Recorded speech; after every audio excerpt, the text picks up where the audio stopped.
All righty. Good morning, everyone. I'm Senator Jim Dill. I'm the chair of the ACF committee, and I want to welcome everyone here this morning to a joint work session on LD 1295 with the EUT committee. And we'll start first with introductions. So I will go around with ACF first. So Representative McCray. Yes, good morning. Wow, I'm first. I'm Representative David McCray. I live in Fort Fairfield, where I am right now, up in central Aroostook County, representing the good people of District 148. Good morning, everybody. Representative Landry. Thank you, Senator Dill. Good morning. My name is Scott Landry. I represent District 113, the towns of Farmington and New Sharon, one of four of us from Franklin County. Representative Gifford. Morning, I'm Representative Jeff Gifford. I serve District 142, which is 7 towns in Penobscot County, and I live in Lincoln. Yep, thank you. Senator Black. Good morning, Senator Black, representing the Senate District 17, which is all of Franklin County and 4 towns in Kennebec.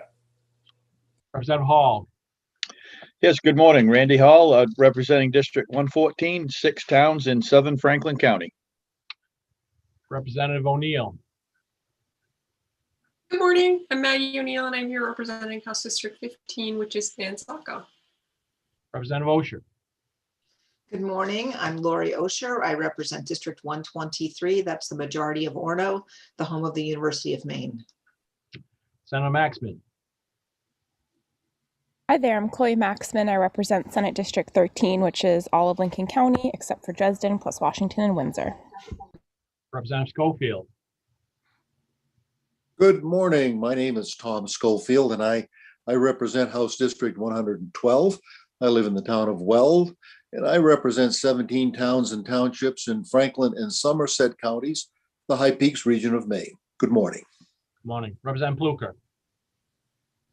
Good morning. I'm Bill Pluker. I represent Warren, Hope, Appleton, and part of Union, House District 95. Representative Bernard. Good morning, everyone. I'm Sue Bernard. I represent District 149, which is Caribou, New Sweden, and Westmanland. Representative Underwood. Good morning, everybody. I'm Joseph Underwood from Presque Isle, District 147. Thank you. All right, I think that's it for the ACF committee, and Cheryl McGowan is the clerk for ACF, and Karen Neto is our analyst. And with that, I'll turn it over to Mark Lawrence for EUT. Thank you very much, Senator. I am State Senator Mark Lawrence. I'm the Senate Chair of the Energy, Utilities, and Technology Committee, and happy to be here with ACF today to do this joint hearing. I represent Southern York County. I live in Elliott, and I represent the towns of Kittery, York, Ogunquit, Elliott, South Berwick, and half of Berwick. I thought with me was my House Chair, but I do not. Oh, there he is. I'll ask my House Chair, Representative Berry, to introduce himself first. Thank you, Senator Lawrence. Great to be with you all. Finally, I was stuck in cyberspace a few moments ago. It was pretty scary. My name is Seth Berry. I represent House District 55, which is Bowdoin, Bodenham, almost all of Richmond, and the unorganized territory of Perkins Township, also known as Swan Island, which the IF&W committee oversees. Great. Representative Wood. Good morning. I'm Barb Wood, and I represent House District 38, which is the western end of the peninsula in Portland. And our House Republican lead, Representative Wadsworth. Thank you, Mr. Chair. Good morning. I'm Nathan Wadsworth. I represent House District 70, which is Southern Oxford County. Representative Foster. Good morning. I'm Steve Foster from Dexter, representing District 104, the southwest corner of Penobscot County. Representative Ziegler. Good morning. I'm Representative Paige Ziegler from Waldo County, District 96, the 7 towns of Belmont, Liberty, Lincolnville, Montville, Morrow, Palermo, and Searsmont. Representative Carlo.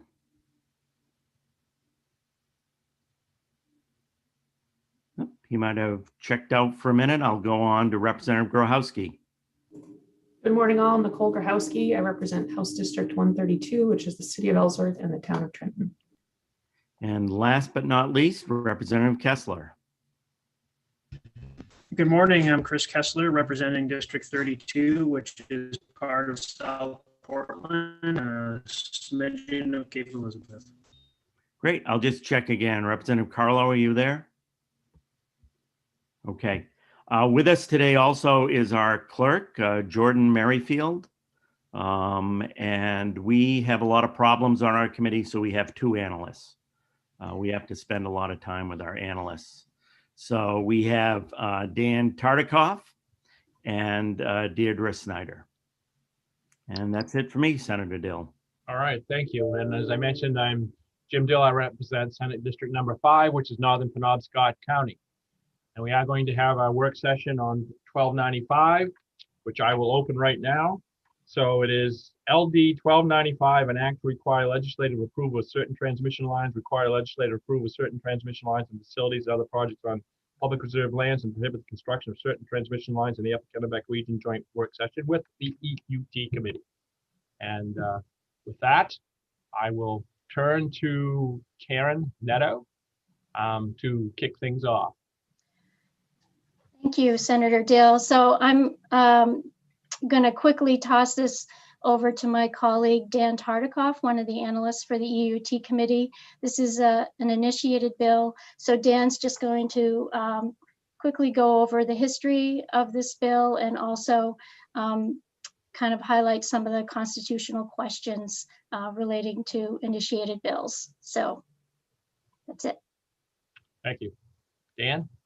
Hi, so I did just email, I believe, everyone a short memorandum that I'll go through right now. I believe I have privileges of emailing all the committees, but if AG members did not get it, let me know. It was a couple minutes ago, but I will screen share so you can follow along on the screen.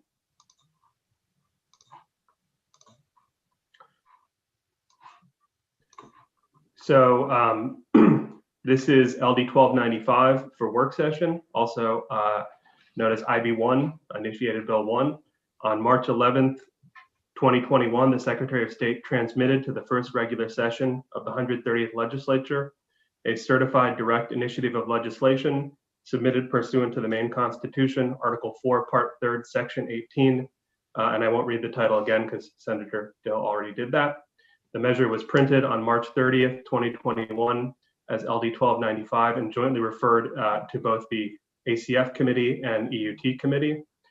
Shortly thereafter, still on March 30th, 2021, the first regular session of the 130th Legislature adjourned sine die, and LD 1295 was carried over to a subsequent or special session of the 130th Legislature pursuant to Joint Order SP 435. LD 1295 remains at present in the joint possession of the ACF and EUT committees. On April 13th, 2021, the Secretary of State published for a 30-day public comment period the proposed ballot question for this measure, on which comments will be accepted until 5:00 p.m. on May 13th, 2021. The proposed question for comment reads, do you want to ban the construction of high-impact electric transmission lines in the Upper Kennebec region and to require the legislature to vote on other such projects in Maine retroactive to 2014 with a 2/3 vote required if a project uses public lands. Per the Secretary of State's website, this proposed ballot question, subject to any changes made following the close of the public comment period, will appear on November 2nd, 2021 ballot for consideration by the voters. Some additional general background on direct initiatives of legislation. Pursuant to the Maine Constitution, Article 4, Part 3rd, Section 18, a direct initiative of legislation proposed by the electors and which are defined under the Constitution as persons qualified to vote in Maine, which is submitted to and approved for circulation by the Secretary of State, subsequently signed by at least 63,067 Maine voters, as validated by the Secretary of State, must be presented to the legislature. I've included here a selection from Section 18.2, which reads in relevant part, the measure thus proposed, unless enacted without change by the legislature, at the session at which it is presented shall be submitted to the electors together with any amended form, substitute, or recommendation of the legislature, and in such manner that the people can choose between the competing measures or reject both. If the measure initiated is enacted by the legislature without change, it shall not go to a referendum vote unless in pursuance of a demand made in accordance with the preceding section, which is the people's veto section. There are a lot of other procedural questions raised by LD 1295, which my office really can't provide a definitive answer on right now, but we do feel comfortable providing answers to the two following procedural questions that I've listed here. One, can the legislature prevent this measure, LD 1295, from going to referendum by enacting LD 1295? And as I've noted here, because the first regular session per the Constitution, the session to which the measure is presented, has adjourned sine die, the legislature can no longer prevent this measure from going to referendum by enacting LD 1295. The second question is, can the legislature enact a competing measure to be considered by the voters concurrently with this measure? There's a 1996 opinion of the justices. This was before my time, but it was a measure about clear cutting. In this measure, the law court found that the legislature may convene in special session to enact a competing measure and refer that competing measure for consideration along with a citizen-initiated measure awaiting referendum by the voters. Accordingly, it appears the legislature likely still retains the ability to enact a competing measure to be considered by the voters at referendum concurrently with this measure. I'm happy to answer any questions raised by that brief overview. I'll stop there. Thank you. Are there questions for Dan? Seeing none, I will turn to Senator Lawrence. Thank you, Chairman Dill. I move that the this joint meeting of ACF and EUT vote ought not to pass on this legislation. Is there a second? Second. Seconded by Representative Berry. Any further discussion or questions? Okay, seeing none, what we'll do is I will have Cheryl call the roll for ACF, and then Jordan can call the roll for EUT. So with that, Cheryl, would you please call the roll? Yes, I will. LD 1295 ought not to pass. Senator James Dill. Yes. Senator James Dill, yes. Senator Russell Black. Yes. Senator Russell Black, yes. Senator Chloe Maxman. Yes. Senator Chloe Maxman, yes. Representative Margaret O'Neill. Yes. Representative Margaret O'Neill, yes. Representative Randall Hall. Yes. Representative Randall Hall, yes. Representative Thomas Schofield. Yes. Representative Thomas Schofield, yes. Representative Lori Osher. Representative Lori Osher. Yes. Representative Lori Osher, yes. Representative Joseph Underwood. Yes. Representative Joseph Underwood, yes. Representative Scott Landry. Yes. Representative Scott Landry, yes. Representative Bill Pluker. Yes. Representative Bill Pluker, yes. Representative Jeffrey Gifford. Yes. Representative Jeffrey Gifford, yes. Representative David McCray. Representative David McCray. She is gone by the looks. Okay. Representative absent. Representative Susan Bernard. Yes. Representative Susan Bernard, yes. That's 11 yes. Excuse me, 12 yes, 1 absent. All right, thank you. I will turn to Jordan to call the roll for EUT. Thank you very much. So as Cheryl said, this is LD 1295. Motion ought not to pass. We'll start with Senator Lawrence. Yes. Senator Lawrence is a yes. Senator Vitelli. Senator Vitelli, I believe to be absent. Senator Stewart. Senator Stewart, I believe to be absent as well. Representative Berry. Yes. Representative Berry is a yes. Representative Cuddy. I did not see him on. Representative Cuddy. Representative Cuddy is absent. Representative Grahowski. Yes. Representative Grahowski is a yes. Representative Kessler. Yes. Representative Kessler is a yes. Representative Ziegler. Yes. Representative Ziegler is a yes. Representative Wood. Yes. Representative Wood is a yes. Representative Wadsworth. Yes. Representative Wadsworth is a yes. Representative Grignan. Representative Grignan, I also believe to be absent. Representative Foster. Yes. Representative Foster is a yes. And Representative Carlo. Yes. Representative Carlo is a yes as well. That is 9 in favor of the motion with 3 absent for EUT. 4, excuse me. What's that? 4 absent? Correct.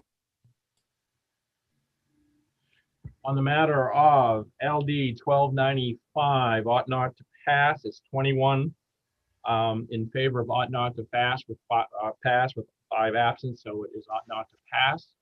I want to thank everybody. Is there anything else to come before the joint committee? Seeing none, I will close the work session on LD 1295 and thank our colleagues from the EUT committee. Let's do this again sometime. Yes, if we can do it this smoothly, yes. You are welcome. Good to see you all. Right, thank you.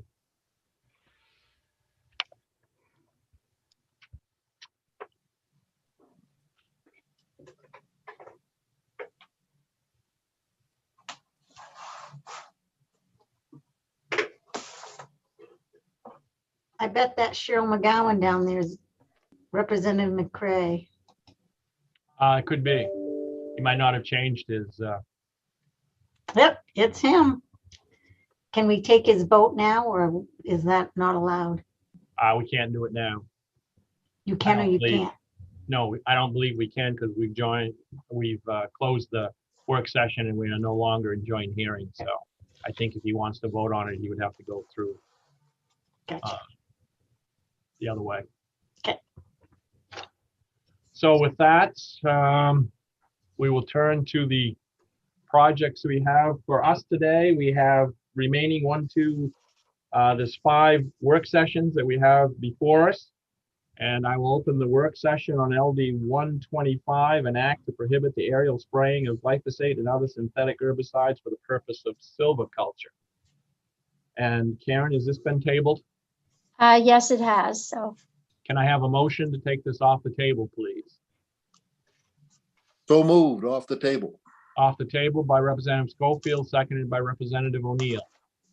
So it is off the table. And with that, Karen, I will turn to you. We heard this bill at the beginning of March. We've had a couple of work sessions, and I guess how the committee left it at the last work session, Representative McCray had asked the Maine Forest Service for a chart of shoreland timber harvesting standards in the unorganized territory. And I did send that to you all, and it's my understanding he may have some additional information for you that he talked about having me screen share with you all. But yeah, I guess I'll just leave it at that for now. I mean, I did bring up some technical issues with the bill as drafted. If there is interest from the committee or some of the part of the committee to move forward with the bill, I think there's a way to make it a little more clear, but I guess we'll just go to that when the time comes. Okay. I would turn, is there any questions first for Karen? Representative McCray, I know you were the one who had asked for some more information. Would you like to comment on information that you have or have received? Yes, I would, Mr. Chair. First of all, I don't think that any of us are thinking that pesticides are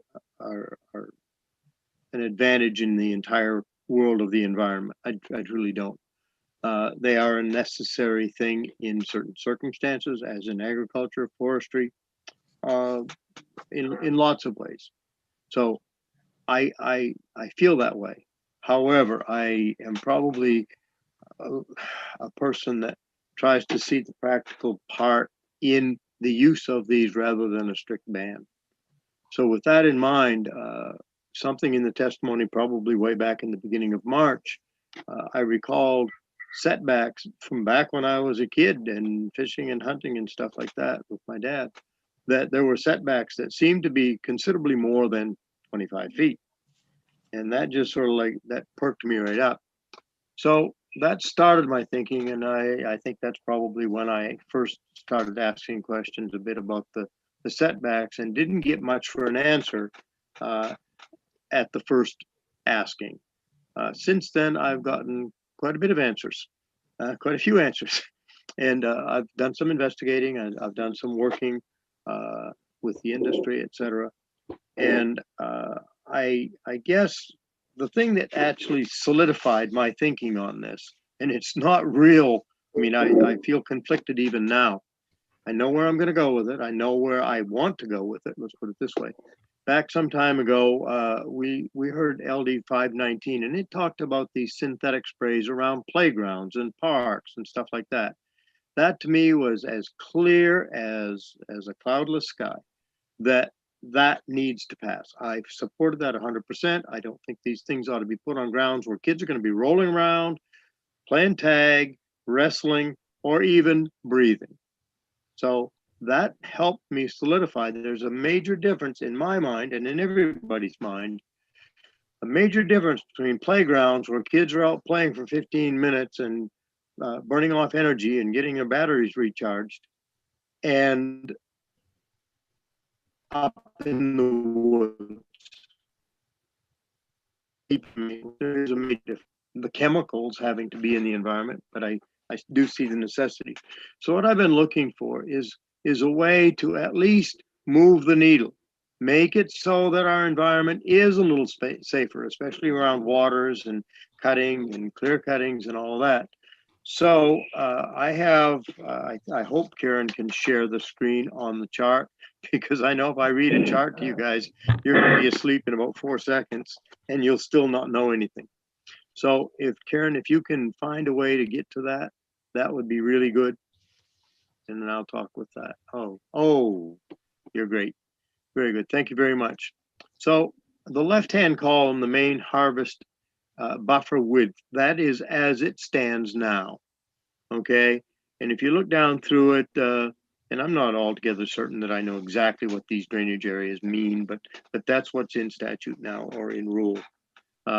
Going down through above 300 acre drainage to 25 square mile drainage, 75 feet.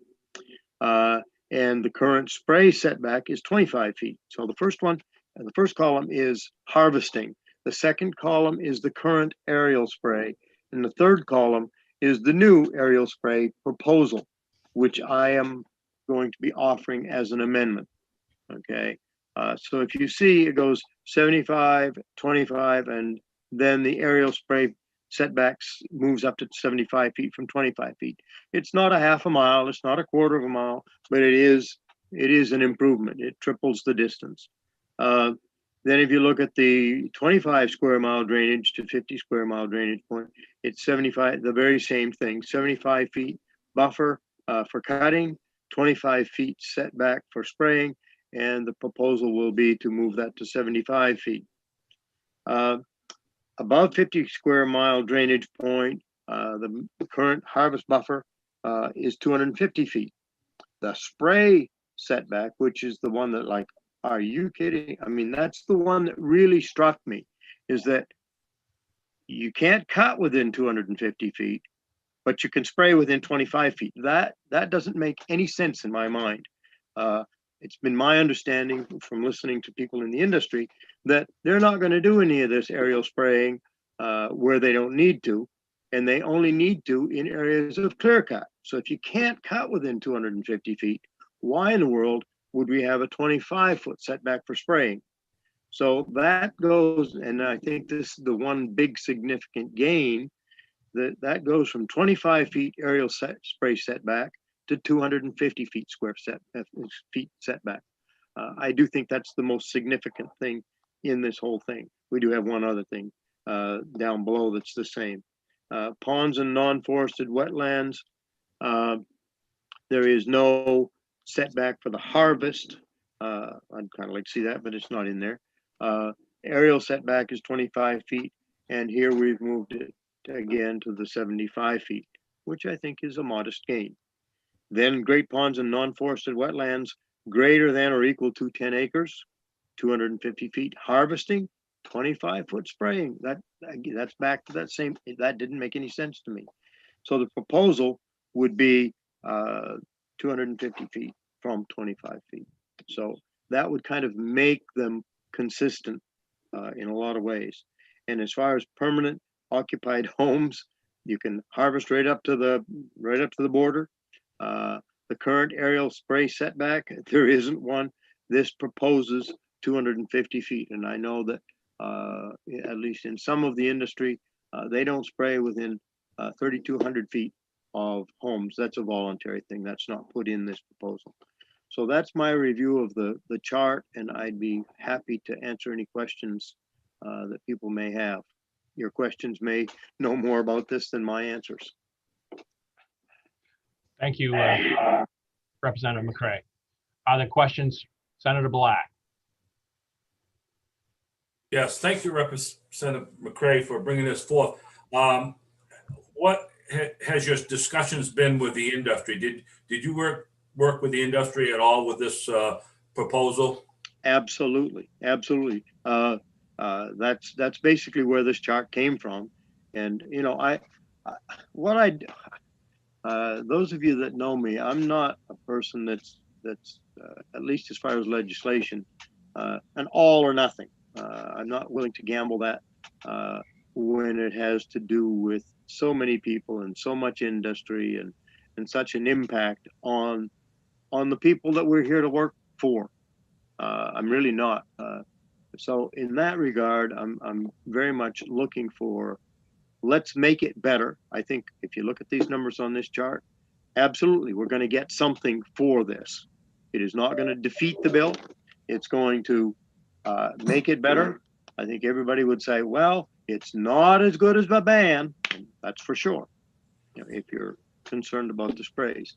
But I do believe that these setbacks, at least, you can look at them and say, well, we have some tangible advancement on behalf of the environment and the people of Maine.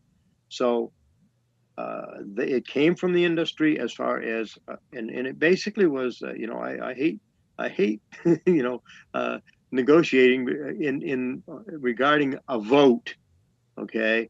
But I think if we're going to get anything, you sometimes have to do that negotiations to move the needle in a direction that we all would like to see it go, rather than get nothing for it. So that's where I am. Follow up. Yes. I'm not sure if Representative McCray can answer this or not, or maybe Patty Cormier could answer this, but it was my understanding that in some of that 250-foot zone, wood could be harvested. Is that, can you answer that, Representative McCray? Is that something for Patty Cormier? It's probably better for Patty, but I seem to recall a 40%, a 40 or 60% within that zone. But even then, it's not going to be a spray situation. If they're going to selectively harvest in that zone, they're not going to be planting trees in there to protect with aerial spray. That's my take, but I think Patty will give you a better answer, Senator. Thank you. Would you like to hear from Patty Cormier, Senator, when we get a chance? Yeah, whenever you feel appropriate. We'll go to Representative Schofield first, and then we'll come back. Thank you, Senator Dill. Thank you, Representative McCray. I too, remember when we were talking about this, thought it was kind of cumbersome to have various spray distances and various operation distances, and I think that your work with the industry has given us something that is more consistent, and it appears to me that the 250 setback would work, and I think you already told Senator Black that, but you did indicate that the industry people that you spoke with saw that the uniformity would be an improvement. Is that your take on it? Yes, yes, it is. There are so many things that we do as legislators that try to make it make rules or laws uniform across the state. For example, the returnable container bills that we have when every community in the state was coming up with their own, or the plastic bag bans, or whatever. So uniformity makes it a lot easier for people to comply with what's out there. I agree. Thank you, Representative McCray. I'll go back to Senator Black. Did you have a question for Director Cormier? I just wanted to thank Representative McCray for his work and ask if we could have Patty comment on it, if we possible. Yep, she's here, so go ahead. Good morning, Director. Morning, Senator Dill, Chair O'Neill, Patty Cormier, Director of the Maine Forest Service. Thank you, Senator Black, for asking the question, and thank you, Representative McCray, for your work on this. So just to clarify, within the 250-foot zone, there are options of cutting, and one of them is 40% removal. The other is leaving a 60 square foot residual basal area. So just to clarify that point, and then there's some restrictions on opening sizes within the 250. Does that answer your question, Senator Black? Could I ask another question? Sure. Patty, so they wouldn't be planting, as Representative McCray said, there would be very little clear cutting and planting within this 250. It would be, the need would not be there for it. From what I've seen, the most part, this doesn't occur anyway within those zones. Thank you. Representative McCray. If I may, Mr. Chair. Sure. Trying to look at this as if I were the affected industry or company or what have you. I guess if we had these small little areas that were cut within the 250 zone, you're not going to bring an airplane in there to spray anyway. This is an aerial spray bill. I guess if they wanted to go in and plant whatever size that opening would be, and they needed spray, I would think that would have to be a fairly small area, and it would have to be some other method of application. Okay. Representative, was that a question, Representative, or just a statement? No, just a statement. I think that would be the path forward on that if I were the industry or if I were the company. Great, thank you. Representative O'Neill. Thank you, Mr. Chair. So my question for Director Cormier is, does this constitute a change in practices, or does it reinforce what's already going on? So I would thank you for the question. I would love it if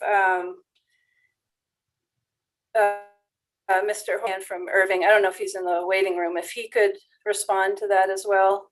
No, thank you. I'd rather just have an answer from you. I would not like to, I'd just like to hear from you directly, please. Okay, so for the most part, what I see is that the folks doing the spraying, and we're talking about the 250-foot zone around, this is around larger water bodies. So from what I see is they are staying away from these water bodies as a practice anyway, overall. Okay, so the answer is no, it does not constitute a change. It just puts into place what's already going on and makes that clear. Right, correct. Are there other questions? Representative O'Neill, do you have another question? You shifted on my screen, so. Mr. Chair, when folks are finished with questions for the director, I'd like to ask somebody else to come up. Sure. Any other questions for the director? All right, seeing none. Representative O'Neill, I'm back to you. Thank you, Mr. Chair. I see someone here named Dr. Hanson that I would like to ask up, please. Who is Dr. Hanson? Um, Have we heard I from will him or let her you before? introduce. Pardon? Have we heard from this person before? In this process, no, but I think he has been before the committee Okay. for this Just bill. curious who he was. Thank you. Is he in the attendee?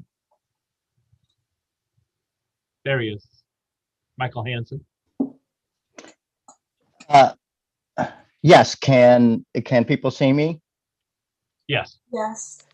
Yes, my name is Michael Hansen. I'm a senior scientist at Consumer Reports. I've been there for more than 30 years, and I work on a range of food safety and technology issues, including pesticides. I've published, actually co-authored papers on glyphosate, and I believe I have testified before this committee before a few years ago on a bill that would have required labeling for genetically engineered foods. Okay. Thanks for being here, Dr. Hanson. I just wondered if you could speak to what we've heard about drawing a distinction between application of glyphosate in places like where kids play, and then an implication that there isn't so much of an environmental effect when it's sprayed in a forest. So I wondered if you could talk to what happens to organisms in the soil, fungi, that kind of thing. What happens to forest health based on these substances? Okay. Yeah, for that issue, there was actually a peer-reviewed study that just came out that has looked at the sort of totality of the published information on glyphosate, and it does show that there are adverse effects on the soil microbiome, so that would be in vertebrates and all sorts of organisms in the soil. So that's going to disrupt the ecosystem. What impact that might have, that would be another story. In terms of how negative that would be. I mean, clearly, if you're spraying in a forest situation, yes, that can upset some of the ecology in that situation. But as long as there are no people around, then you wouldn't have to worry about the potential health implications of glyphosate. But any kind of spraying of glyphosate, or actually other herbicides, now that they're looking at them, they do find that they do have this effect on the soil ecosystem that is not necessarily beneficial and can disrupt the various nutrient cycling systems. Representative Hall. Yes, thank you, Senator Dill. I was just wondering if we could just keep this to the actual application what the bill is intended to do, not what the actual putting the Roundup on. Thank you. Correct. Thank you. Representative Schofield.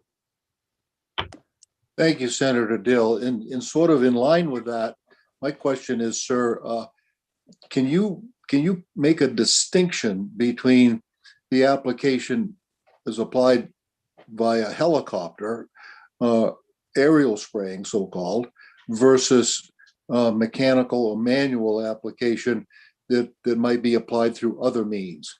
And what would be the difference using the same chemical, aerial versus other types of means? That's where I would like to hear you comment on. Thank you.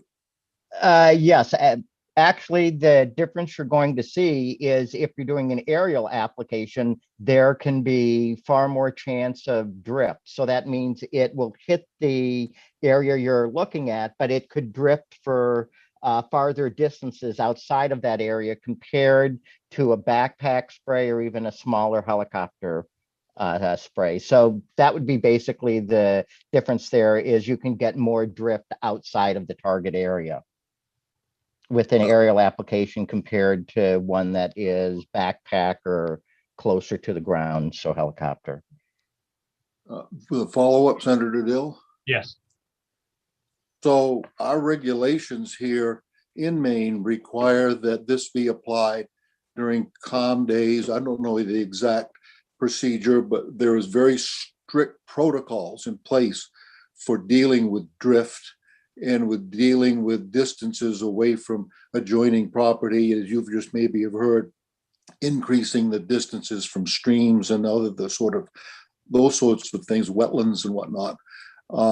So if those things are taken care of, disregarding the drift process, assuming those things are mitigated, the difference between application of this product via airplane or helicopter, I should say, or via mechanical means, what do you see as the differences between those two applications, disregarding the drift, which is already taken care of? Thank you. Well, if the drift would be taken care of, and I would slightly challenge that, because in other states where they also, in California and other states where they have strict conditions on when a pesticide can be applied, there has still been problems with drift off target, right? So, but assuming that there is none, that there is no drift off target, then there shouldn't be that much of a difference, except the aerial application will give you a more uniform distribution than you might get through the helicopter or backpack spraying.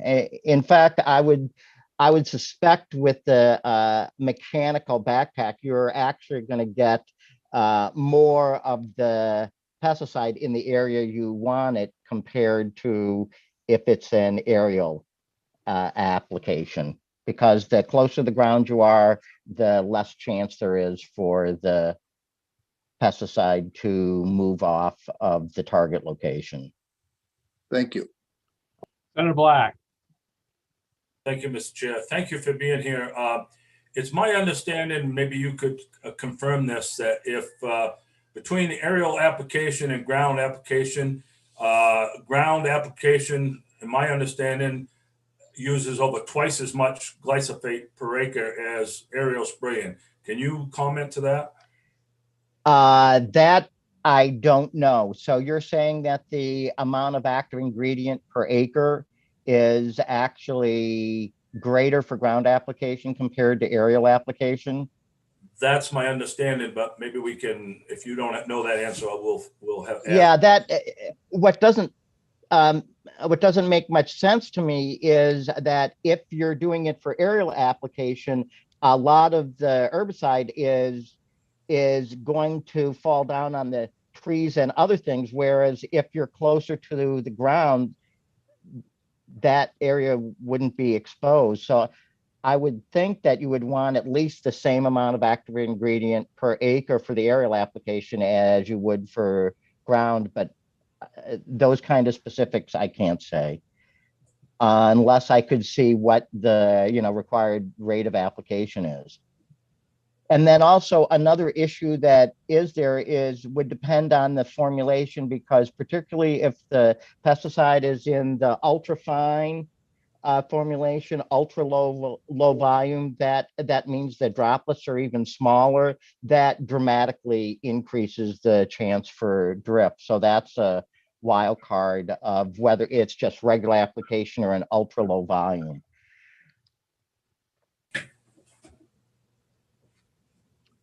Let's see, who's next? Representative O'Neill. Thank you, Mr. Chair. So Dr. Hansen, a reason I called you in was because you have expertise in glyphosate, particularly, maybe not in the application in the woods, but in how it's been certified, the health effects, and that sort of thing. So I'm wondering if you could speak to the World Health Organization, if you could speak to EPA's process and give us an overview of the research and health effects.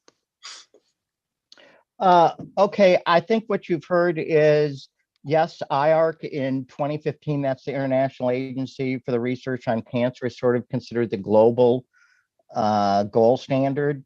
They said that glyphosate was a probable human carcinogen. And I understand that at the session last week, people were pointing out that said that, well, other parts of WHO have said that it's not a problem. Actually, what that is referring to is the joint meeting on pesticide residues, which is co-hosted by the World Health Organization and the Food and Agriculture Organization. After IARC looked at it, yes, they indeed did take the IARC hazard assessment. And what they said was, they said that yes, that it was a probable human carcinogen, but they concluded, quote, it is unlikely to pose a carcinogenic risk to humans from exposure through the diet. However, a problem with that assessment was, one, that they did not conduct a quantitative risk assessment to determine the cancer risk at current dietary exposures, and they didn't actually look at actual dietary exposures in any population. And there was also controversy over that joint meeting because the person who chaired it actually worked very closely with the International Life Sciences Institute, ILSI, which gets funding from Monsanto, and they have not been allowed in various other WHO things. So there was this whole connection to Monsanto there. And then the one difference that I should point out that makes the IARC a study of glyphosate, in my mind, better than what the Environmental Protection Agency did is IARC looked at all the data, not just data on the pure active ingredient, right? They actually looked at data on the formulated product because that's what's actually used and that's what's sprayed, right? So they looked at human data and animal data and mechanistic data on both the pure active ingredient, and those studies come from the companies, and then all the academic studies that have been done looking at the entire formulated product. EPA, on the other hand, they basically give much higher. They tend to ignore the studies on the formulated product. And the reasoning for that is that, well, if those studies find an adverse effect, we can't tell what chemical is causing that effect, because it could be the glyphosate, or it could be some of the other chemicals that are in the formulation, or it could be an interaction of that. So that means EPA tends to primarily focus on studies on the active ingredient, which come from the company, and they tend to ignore studies that that are done by academics. And then the other issue is they tend to also give higher weight to studies that are done on what are called good laboratory practices. Mr. Chair. And Mr. Chair. Yes, sir. This bill is about banning aerial spraying, not to dissect glyphosate. I think we're getting a little bit off course here. Yes, you are correct. We need to stick to aerial application. So. All right. Yeah. The only basic point I wanted to make is jump yes, in. Go ahead. Representative O'Neill. You both. Just we had heard from the toxicologist from the BPC last time around that there was a kind of flippant, in my opinion, comparison to red meat. And I wanted a little bit more information on the substance, how it's. Fine. We'll let him continue with this question. Mm-hmm. Yeah, so basically the point I wanted to make is the problem with the regulatory agencies is they tend to focus primarily on the studies done by industry on the pure active ingredient. That's not what is actually used in the real world. And then this other issue of what's called good laboratory practice. The reason that was required was that during the 1970s, there was a thing called the industrial biotest scandal, and that's where hundreds of chemicals, including glyphosate, it was found that the data was actually being fabricated that was submitted to the agency. And part of the way the EPA caught on to this is because they saw data coming in where for example, male animals were being diagnosed with uterine tumors, or animals would die after day 25, but then be alive at day 50. And so what they did is after that, since literally data on hundreds of compounds had been determined to be fraudulent, they said, okay, if we're going to accept data from industry now, we have to make sure it follows what are called these good laboratory practices. That's where you date all your data books and you keep very good records. Most academics don't do that because they're not in the process of necessarily falsifying data. So the only point is that IARC, when they look at the data, they look at all of it. They don't just look at the, or they don't give preference to the data submitted by the companies. They actually look at on various studies that have been done with the formulated product themselves. And actually, in the last 3 or 4 years, there have been a number of studies that have come out that have literally showed that the formulated products are actually more toxic than the pure active ingredients. And so that's a whole other issue there. So I just wanted to make sure you know that there is actually evidence that does point to hazards with glyphosate, both carcinogenicity, and then there's other more recent studies that have been done, very well designed, showing that levels that are considered safe are having adverse effects on the microbiome and behavior and reproduction in rodents. And that's looking at the formulated product of what's actually being used. And those studies are looking at formulated products used in the US compared to other parts of the world.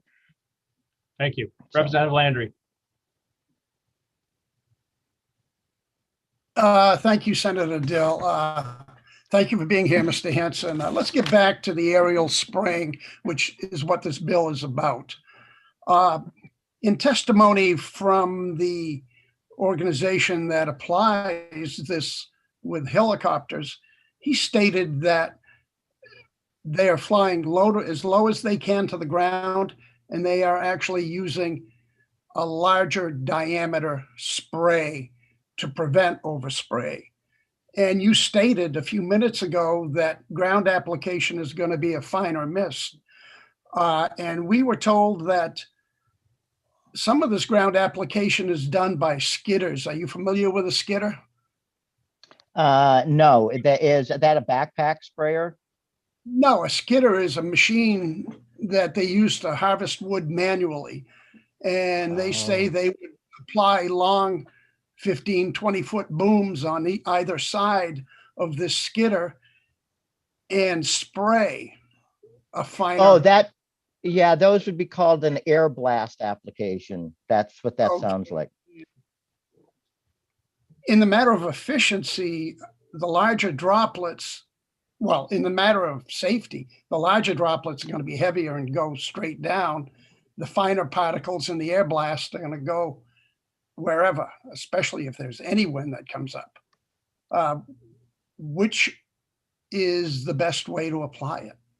Well, the best way to apply it, seems to me, would be using the larger particles. But then the other thing that you have to factor in is the draft from the helicopter rotors compared to the blast, right? So I'm not sure the physics of both of those, but in general, the larger droplets are going to be better than the smaller ones.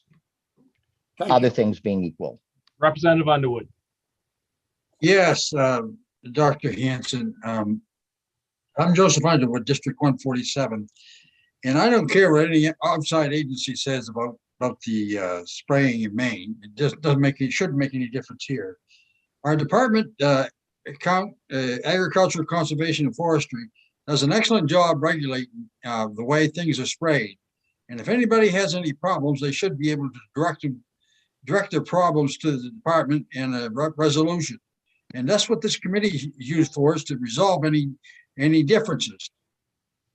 And my question to you is regarding cost of this, ground versus aerial. Do you have any studies, or do you know where a person could find the cost of each one of those versus, and are they worth it, worth the investment in going from, say, air to ground applications? And would we lose any would we lose any landowners as a result of the increased cost? Thank you. That information I do not know, although there are some people I could talk to find out if there are studies that have looked at that and get back and send you that information. But no, I don't know it off the top of my head of cost of aerial spraying versus the blast application. Thank you. Representative Pluker.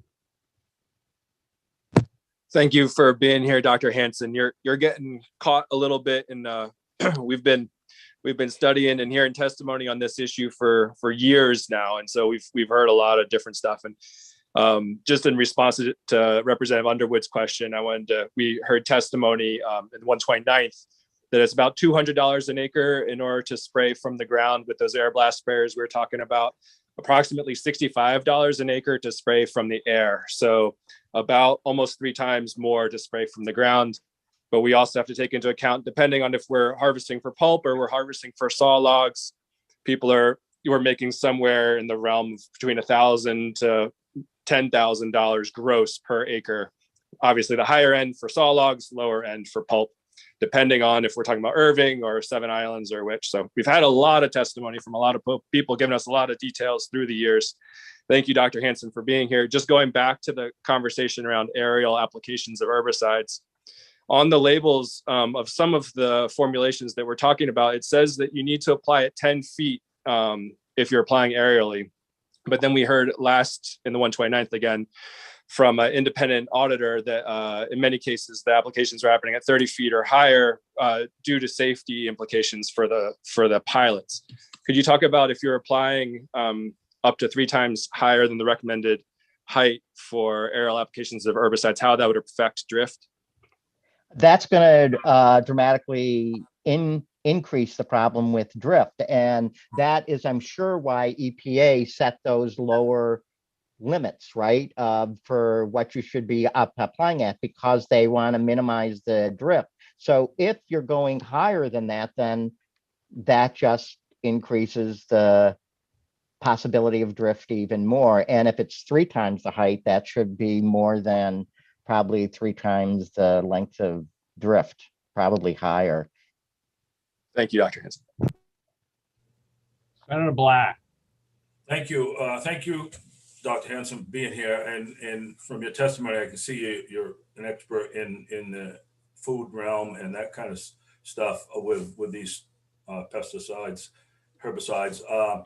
But could you answer this for me? You don't have, your expertise is not in aerial spraying and definitely not in forest management. That is absolutely correct. Thank you. I'm more than willing to admit that. Representative Schofield. Thank you, Senator Black. That was my question to you, Mr. Hansen. Thank you very much for that. We have had other members ask other presenters this question, and so in fairness and across the board, can you explain to us where you receive your funding and where that comes from? Thank you. Yeah, actually, I work for Consumer Reports, and all of our funding, the vast majority of it comes from our members, which are the over 6 million people that subscribe to Consumer Reports. So that's where the vast majority of our funding does come from. We do occasionally, for particular testing studies, we might get outside funding from a government agency or from a foundation, but we don't take money from any corporate sources. So that's where, for example, my salary and the funding for the work that I do comes from. It's primarily from the people that are subscribers to Consumer Reports. You mentioned foundations. Could you tell us some of those foundations that you might receive funding from? I would have to go back and look, because I do know some of the work that I've done in the international area, like at Codex Alimentarius. Some of that's been funded from, I know there was a foundation in Europe that does work, and then the W. Alton, in the past, we've gotten funding from the W. Alton Jones and the CS Fund and others, but that hasn't been so for the last 5 or 7 years, I would say. Thank you, sir. Appreciate that. Are there other questions? Karen, do we have a motion on the floor, or has this just been tabled? On this one, it's just been tabled. Okay. Representative McCraig. Thank you very much. I guess I've got to ask probably Karen. Basically, what I would like to accomplish is to have as I presented earlier, these setbacks put into statute, knowing that it may not be changing practice as much as we would like. At least it will be in statute, and people would be held responsible to those rules. So how do I go about accomplishing that from here and getting a vote in that direction, yay or nay? So the standards for activities in shoreland areas is in rule. They're all in rule. And, you know, as Director Cormier alluded to, you know, it can be quite complicated because there are different options. So I think I was looking at that as you were discussing your proposal. So I think another way you could do this is direct them, assuming there's no other statutory change, direct them to amend their rules. Now, I know rules are like, a resolve is short in duration, and you might think, well, they could just change it back, but they are major substantive rules. So it's not that easy. So it does sort of give you a little more teeth, if you will. So if that's what my recommendation would be, is to direct them to essentially implement your chart. And then, because they're major substantive rules, there will be a resolve that comes back to the legislature. You'll review it before they put it into effect. They'll provisionally adopt it, but the legislature will have another opportunity to look at it. So if I made that motion to do exactly what you just said, you said it, so you know exactly how to write what you just said or how to do what you just said.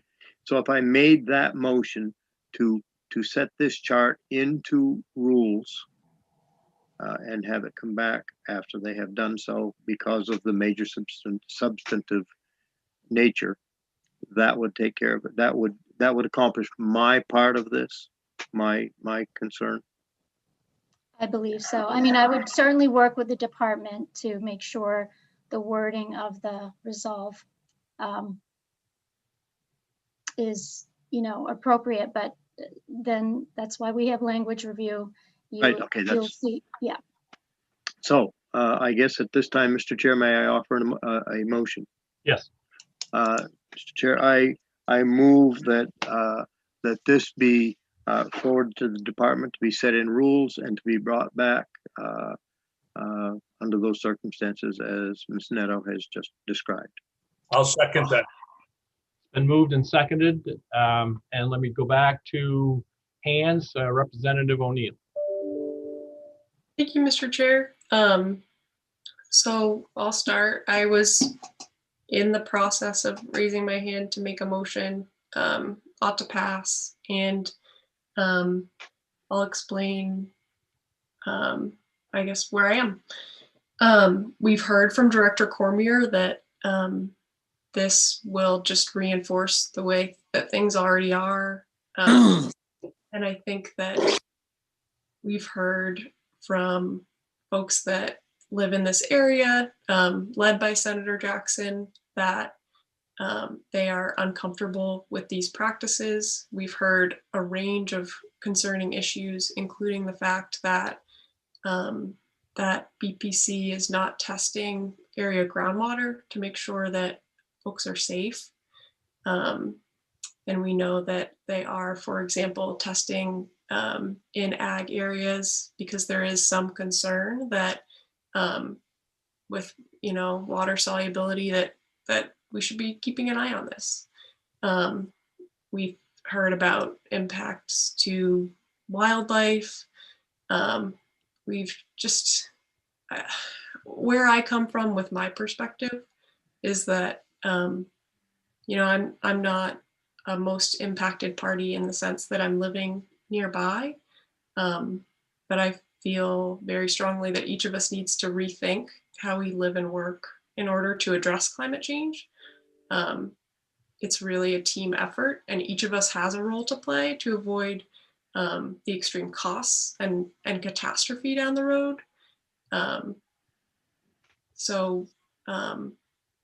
All of us have to rethink ways that we operate in order to address climate change.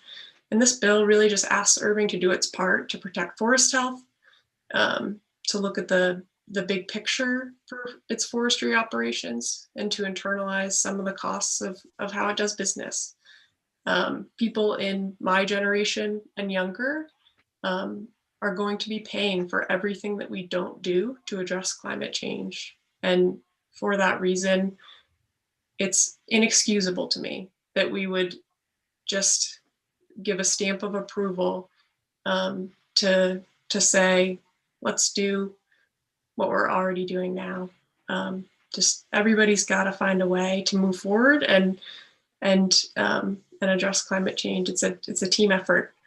And the last thing that I want to say here is that the discussion all along has been about a ban. I think setbacks are something that could be looked at. It's an incredibly technical process. I don't see a benefit being offered. And something I want to repeat that I said in the last work session is it's really akin to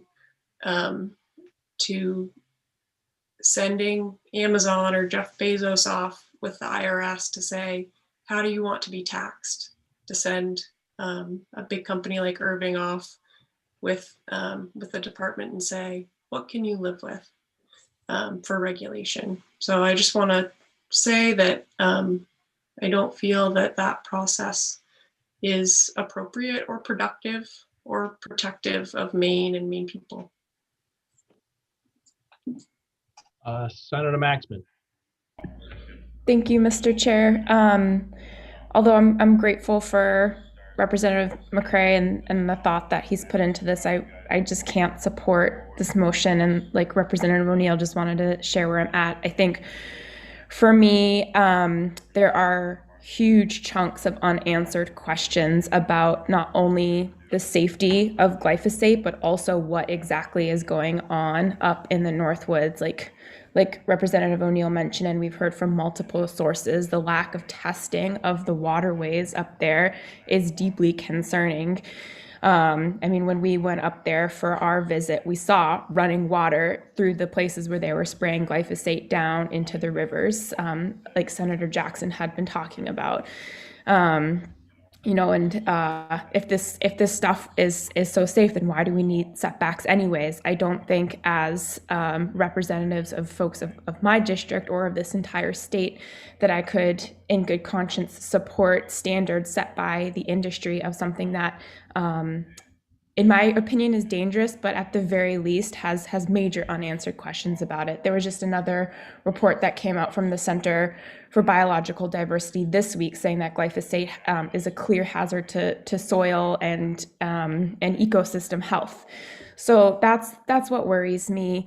And I think as a body representing this entire state that we have a duty to protect folks until we have all the facts that say otherwise. Representative Pluker. Thank you, Mr. Chair. Thank you, everyone. The whole committee, as I said earlier, you know, we've been working on this for years, and obviously we're going to come down on different sides of this conversation. And I appreciate just the effort and just the real way that people have come to this conversation. I in my mind, I don't have unanswered questions. This comes down to how many saw logs Irving can get off acre of land. We know that, and at the end of the day, I'm not convinced that the economic impact of making this change is going to put anybody out of business or put anybody into a situation where they're going to have to log fewer acres in order to make a profit. We've heard that they do selective cutting on 80% of the ground that they own, but that still leaves tens of thousands of acres which are sprayed annually from the air. We've heard that they're spraying it from 3 times higher than the labeled air, what the label allows. Yes, there is a variance within the label for safety of the pilot, and I still want all of our pilots to be safe. But I don't feel that, but I do feel that that's going to contribute to drift that we're just not accounting for in a lot of this conversation. Just talking about glyphosate directly, glyphosate is patented as an antibiotic. We know it has been documented that it kills bacteria. It's been documented that it kills fungi. Yes, that hurts our soil health and hurts our woods, but also that hurts us. We all have glyphosate in our blood. We all have a constant low level dose of antibiotic in our systems. We know that when that happens, the good bacteria in our guts die, and we know that there's an increase in autoimmune diseases, increases in how your brain functions, increases in non-Hodgkin's lymphoma. So that's all documented. That's all clear.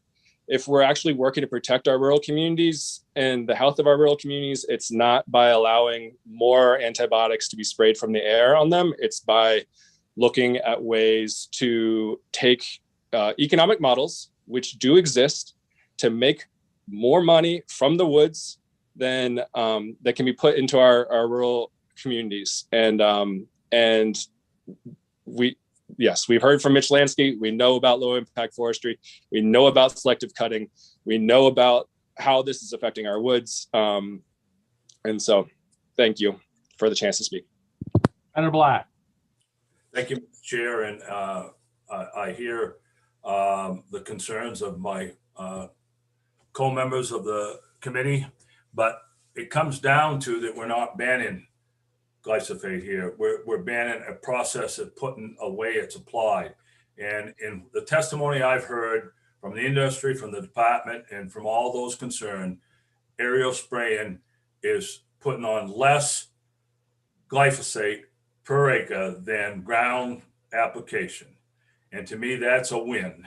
And from what I've seen, I've been up there and looked at it, and the technology we have today in those helicopters over the skidders and backpacks, I've seen ground application before, and it's not as accurate. You don't have the GPS coverage and all that. So to me, this is a win-win. I think Representative McCray has taken care of the most important, the setbacks around the streams. I mean, when we were on the tour that Senator Jackson showed us, it looked to me like they were spraying closer to the waterways and what these new setbacks will do.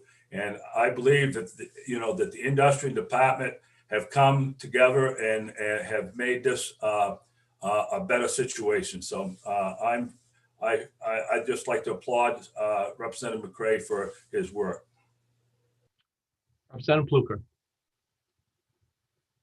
Thank you, Mr. Chair. Just a quick response to Senator Black, which is that I do believe, yes, I agree that you can use a lesser concentration of glyphosate per acre if you're spraying from the air than the ground.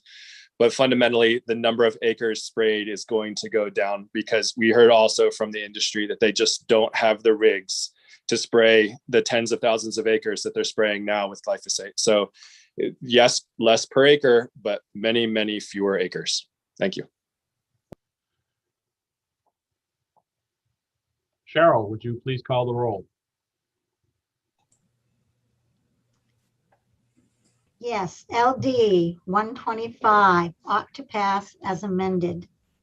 Senator James Dill. Yes. Senator James Dill, yes. Senator Russell Black. Yes. Senator Russell Black, yes. Senator Chloe Maxman, No. Senator Chloe Maxman, no. Representative Maggie O'Neill, No. Representative Maggie O'Neill, no. Representative Randall Hall, Yes. Representative Randall Hall, yes. Representative Thomas Schofield, Yes. Representative Thomas Schofield, yes. Representative Lori Osher, No. Representative Lori Osher, no. Representative Joseph Underwood, Yes. Representative Joseph Underwood, yes. Representative Scott Landry, Yes. Representative Scott Landry, yes. Representative Bill Pluker, No. Representative Bill Pluker, no. Representative Jeffrey Gifford, Yes. Representative Jeffrey Gifford, yes. Representative David McCray, Yes. Representative David McCray, yes. Representative Susan Bernard, Yes. Representative Susan Bernard, yes. 9 yes, 4 no. And the minority report?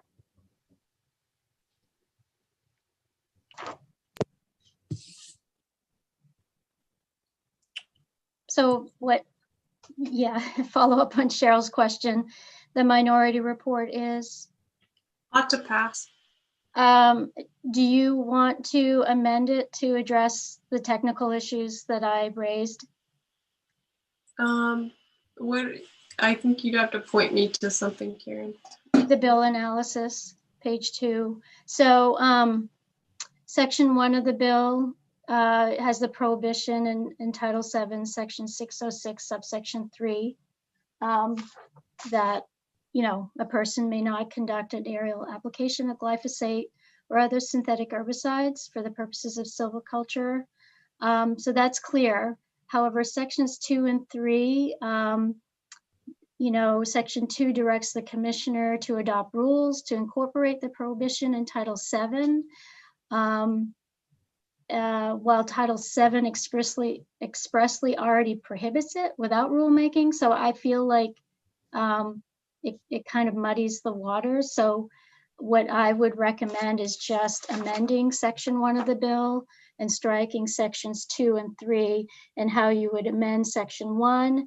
At the very end, you could refer, so sections 2 and 3 amend the Forest Practices Act in Title 12 in sections 8869.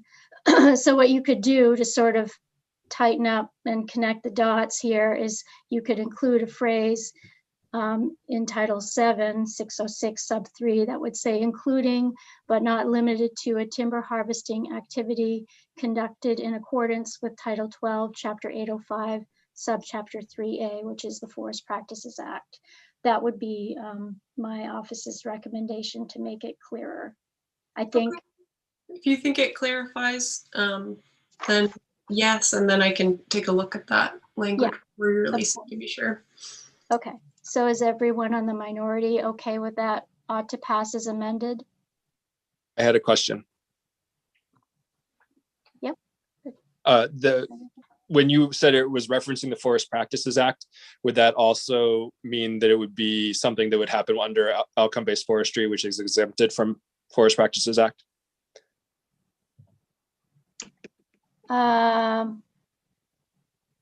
Yes. Okay, thank you. I agree. All right, we all set? Karen, you're set on that? Yes. All right, then I will close the work session on LD 125 and open up the work session on LD 1549, an act to establish the Maine Forestry Advisory Board. Karen. All right, so this bill, as you just said, creates the Maine Forest Advisory Board to advise the Department of ACF, Bureau of Forestry, on forestry issues and to provide input on the State Forest Action Plan required by the Federal Food Conservation and Energy Act of 2008. So the board is direct, and then in section 3 of the bill, the board is directed to submit a report outlining conditions and trends in the state's forests to the second regular session of the 1/30th. So the advisory board is made up of 18 members, 13 voting, 5 non-voting. They have 3-year terms, and they're required to meet at least 4 times a year. There were a number of information requests. One of them was there were questions about the Forest Action Plan process, and questions like who was invited, who actually participated, how were people notified, etc. And I sent you all Patty Cormier's response about the Forest Action Plan process. There's also a question of the Tom Doak from Maine Woodland Owners about the Department of IFNW's Wildlife Action Plan. And I just sent you an email this morning regarding that from Mr. Doak. And I guess I'll just leave it at that for now. Other questions for Karen?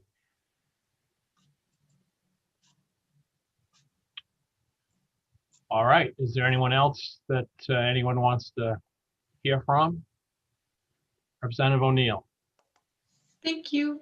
So Karen had outlined a couple questions that we had, information requests about process, and I'm wondering if we could first have an answer about that Forest Action Plan process and stakeholders. And I'm trying to remember the other one. There was a question about the IFNW, Department of IFNW's Wildlife Action Plan. And then there was a question asked of Dana Doran from Professional Logging Contractors of Maine. He was talking about, how some other states have a dedicated organization within state government,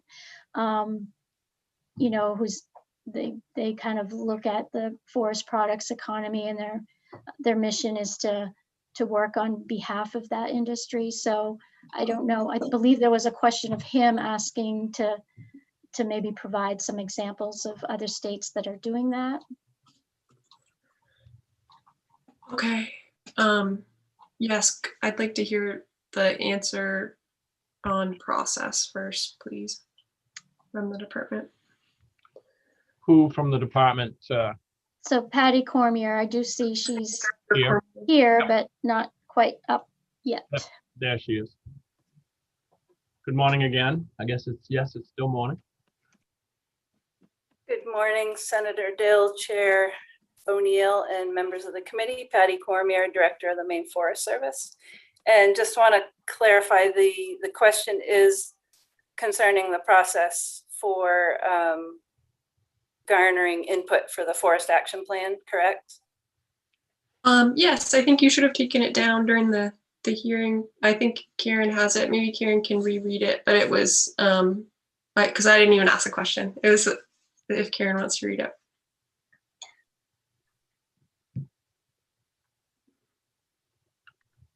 Yeah, I mean, that's, I forwarded the question to Patty. I think, just kind of who was involved in that process. So I think the handout, if you, go over your handout, Patty, that would. Sure. That's my understanding of the question is who provided input on that. Sure.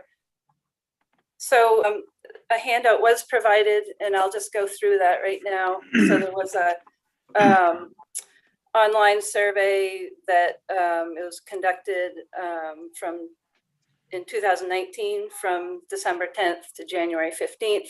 So this was put out on every form of social media platforms we have. So listservs, website, forwarded to major organizations such as NRCM, Forest Products Council, Maine Woodland Owners, Project Canopy Leadership Team, Forest Legacy Committee, Inland Fisheries and Wildlife, Forest Stewardship Advisory Committee, NRCS State Technical Committee, Maine Audubon, U.S. Forest Service, Certified Logging Professionals, Professional Logging Contractors, Tribal Forestry Contacts, Maine Tree Farm Committee, Regional Planning Commissions, Maine Coast Heritage Trust, Local Woodworks, and I'm sure there's probably others. So we received 319 responses to that, which helped guide the drafting. We then did in-person or virtual consultations, which are required by the U.S. Forest Service. And there is quite a checklist that is required by the Forest Service. So this was the State Forest Stewardship Coordinating Committee, State Wildlife Agency, State Technical Committee, Lead Agency for Forest Legacy, and all applicable federal land management agencies. And then others briefed were environmental organizations. And these were, at this point, it was virtual sessions, and then U.S. Forest Service, state and private forestry, and then a public comment draft based on those suggestions we'd received was put out in December 2nd of 2020 and open for public comment. And the plan was again revised based on the public comment, and then we submitted the plan to the U.S. Forest Service. Thank you. And did you submit a copy of that plan to the committee? Usually we have all these folders in front of us, so it's hard to not be working with that. Because one thing that we heard from folks is that they had submitted comments because the report didn't mention mill closures. It didn't cite climate data that was like it was kind of a copy and paste from the 10-year earlier plan. So folks had submitted feedback and they weren't sure if that feedback was incorporated. So I just wanted to know if you got a copy of that to see, and was that feedback incorporated since people didn't get responses? Yeah, we, as I said, I don't have the particular revisions that were done, but that's how we roll. We take the public comments and incorporate those comments in the plan. And I think you do have the plan. I had sent it along. It's quite a lengthy document. And, I just want to remind folks too that the plan has no significant influence on state policy. It's the plan it's an unfunded mandate, federal mandate required by the U.S. Forest Service for gaining federal funds for the programs to help to serve the constituency. So I just wanted to point that out. That's helpful for understanding. I still think, it makes sense to have it reflect the current state if it's a formal document that talks about forest policy for the state going 10 years forward. Some things we do are going through the motions, but we still complete the work that involves stakeholders, like you said. Well, thanks for talking us through that. I think just to remind folks, the value that I see here is just creating a transparent, formal stakeholder process that's publicly available. There will be agendas, minutes taken. The public has the opportunity to come in, and it sounds like Director Cormier is really great at working with anyone that approaches and great at being responsive. So this bill is not a statement against that or that work, but really just to do what government does in a lot of other settings, which is create a formal and transparent process for folks to engage and different stakeholders to engage, and to treat this as the resource it is. Our forest is of vast importance both to our economy and to our our health. So that's what I got. Senator Schofield. Thank you, Senator Dill. Yeah, I just want to follow up a little bit with what Representative O'Neill was just saying. I think that the Forest Service does engage with the forest community as a whole quite extensively. And I just wanted to point out that I believe that and this is for Director Cormier, and see if I'm correct. There's a question here. You have board members on the Certified Logging Professional Program, the Project Share Program, the Fisheries Improvement Network, the Fire Chiefs Association, the Prescribed Council, the Maine Woodland Owners Association, the Sustainable Forestry Initiative State Implement Committee, and the Maine Tree Farm Committee, just to mention a few of the broad areas that the Forest Service is engaged in. And if that's correct, Director Cormier, this initiative that we're looking at today, would that influence your participation in those and the vast array of others that I didn't mention? Thank you. Sure, thank you for that question. So yeah, as you just said, we've got 3 divisions of fire, forest health, management, and the list is long of our involvement in these agencies and boards. And part of my testimony last week was I'm looking at it from that this effort, while I understand it and it's about us getting input, there's a lot of duplication here in what we're doing. And so we are reaching our tentacles in many areas, and staff is very much encouraged to do that. And so I guess what I'm saying, we are already doing what's in this bill, with the many boards, with the many commissions, with the input we get on specific topics. Follow up, Senator Dill? Yes. And Director Cormier, do you see any way that, having thought about this through this forum that we've just been working with, do you see any way that you may be looking at of improving the way you reach out to the communities? Do you see any people, have people approach you saying, I didn't get a notice of this, or I wasn't aware of this? And have you figured out a way to fix that so that those people going forward have that information prior to the discussion taking place?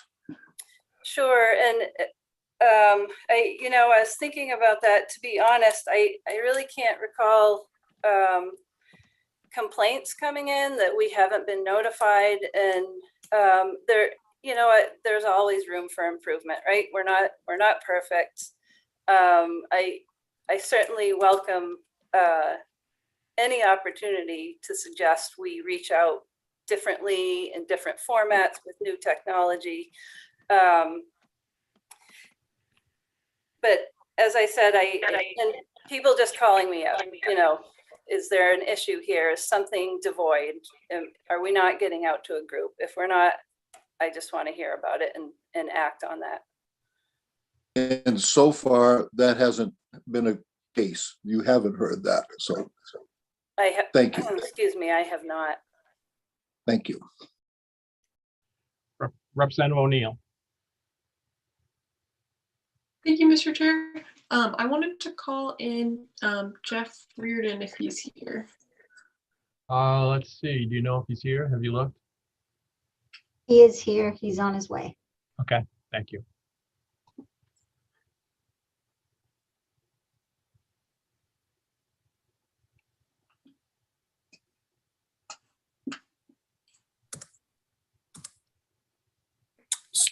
Sorry, good morning. I'm getting myself turned on. Good morning. Good morning, Mr. Reardon. Thank you for being here.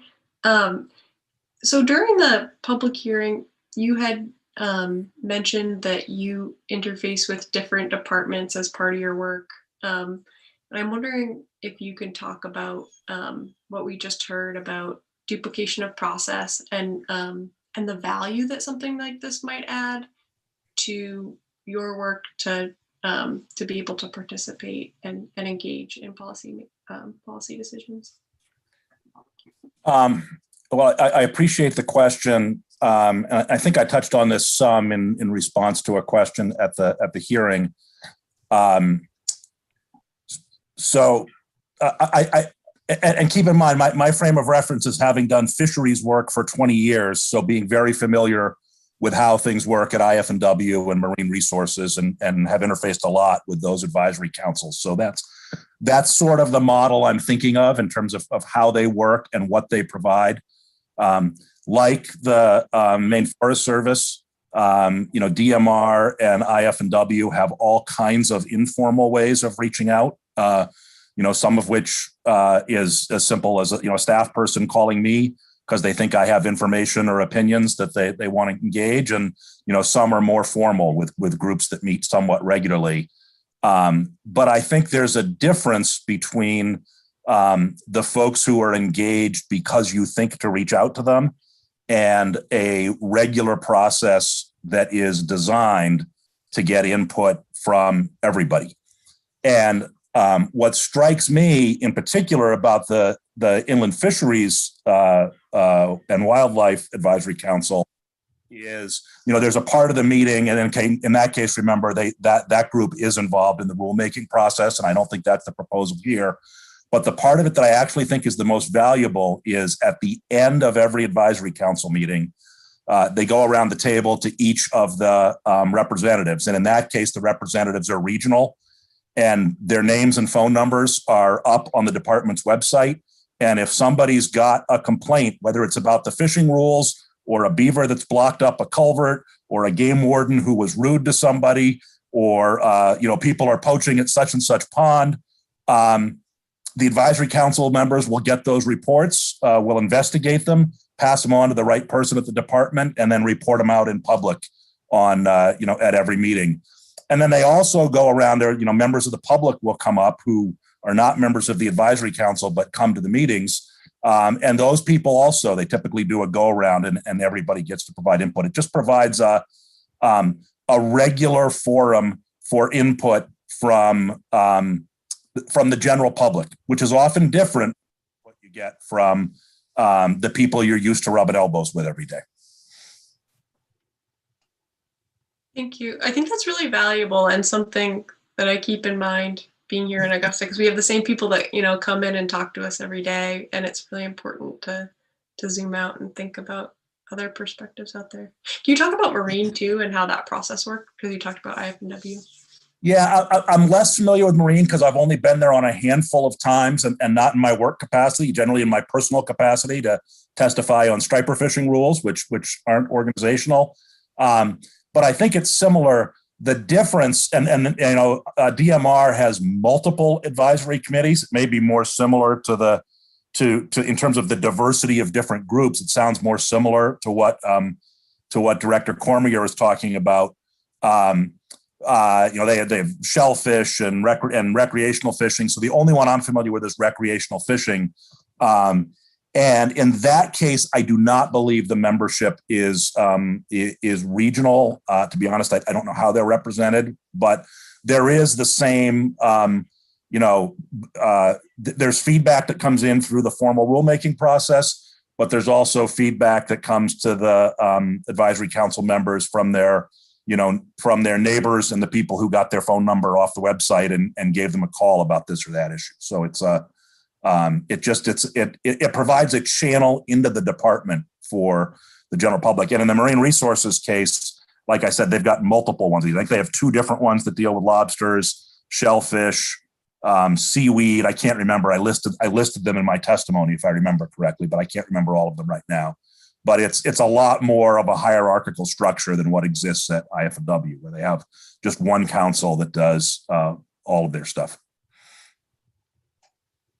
That's helpful. So this could be more like the broad role that IF&W offers, and then we can continue to have our specific work groups. I don't think those preclude each other, and I do think there's value to a place where things can come in over the transom from the general public, and that to me is the role the advisory council serves. That again, I personally don't see it where that exists at the Forest Service, but again, just to be fair, I've been engaged with IF&W for 20 years, so I'm much more familiar with how things work there. We've had much less interaction with the Forest Service, so our relationship with the agency is very different. Excuse me. Representative Underwood. Hi, I like your backdrop, and I'd like to make a motion of ought not to pass, please. It's been moved ought not to pass. Is there a second? Seconded by Representative Hall. Okay, continue discussion. Representative Schofield. Thank you, Senator Dill. Listening to Mr. Reardon got me thinking a little bit. We're looking at putting this bill forward as a advisory board for the Maine Forest Service, which is a bureau within the Department of Agriculture, Conservation, and Forestry. The advisory committee for Fish and Wildlife is for the Department of Inland Fisheries and Wildlife. I think I've got that right. Perhaps Mr. Reardon could correct me if I'm wrong. It's not just for the Bureau of Warden Service or the Bureau of Biology. They have several bureaus within their department as well. So we're looking at an advisory board for a specific bureau within the Department of Agriculture, Conservation, and Forestry. And you know, if we were to go down this route, might it be more prudent if we were going to emulate the IF&W model to include the entire department and not just that one bureau? Thoughts? Thank you. Mr. Reardon, can you respond to that if you can, if you have the answer? Yeah, first of all, yes, there are bureaus within the department, and they do not have a separate fisheries and wildlife, and there's a hatcheries division. I don't have the org chart in front of me, so that there is that difference. It is one advisory council for the whole agency. DMR, of course, is on a different model. Frankly, I think you could make either work. And again, just thinking about that concept now for the first time, it maybe is for the whole department. One of the differences, I think, is that Department of Agriculture, Conservation, and Forestry, because of the merger when agriculture used to be separate, conservation and forestry might make more sense linked together than agriculture. Those interests are pretty different, as I'm sure people who work in the department are aware. But I'm sorry, I'm just thinking out loud. I don't think I'm informing your debate on this. Okay, Representative Schofield, you all set? Thank you, Senator Dill. Representative O'Neill. Thank you, Mr. Chair, and thanks to Rep. Schofield for the question. So if I can go through the members just as a reminder, it includes non-voting members from IF&W, from Marine, from ACF under BPL, and another person from ACF in the Natural Areas Program.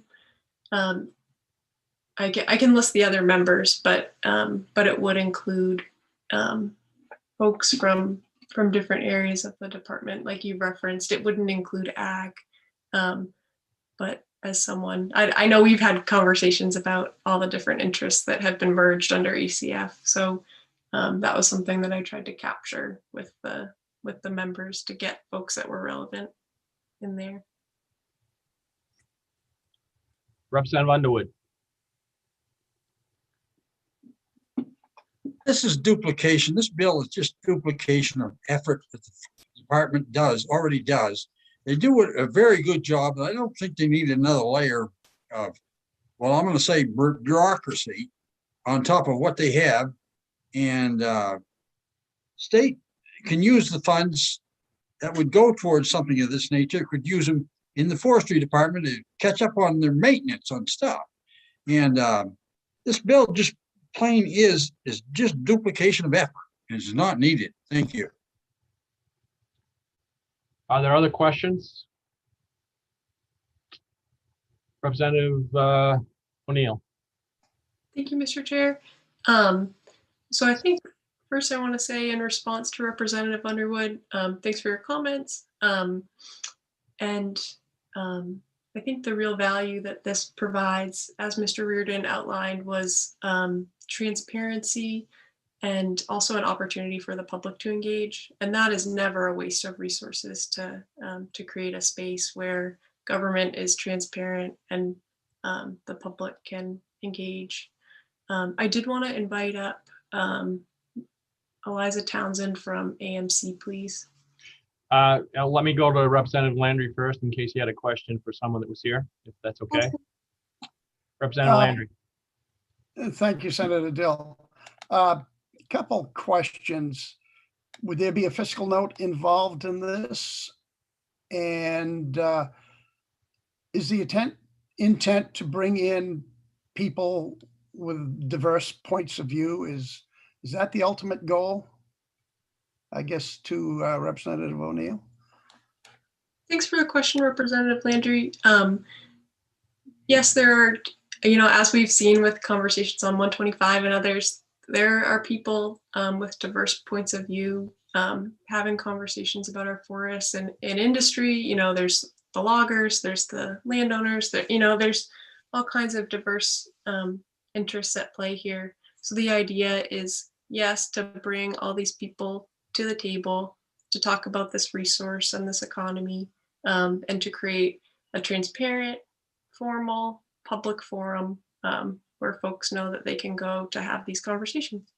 And as for cost of implementing, I can pull up, I have too many windows open, but I think it might have been in Title V open to talk about costs related to boards, and I think that, like us, it might give maybe gas money or $5 for a meal or something like that, but nothing plush. So I think if we wanted to move ahead with this as a policy matter, that would be, maybe something that appropriations would have to look at, but we'll have to see about the fiscal note piece.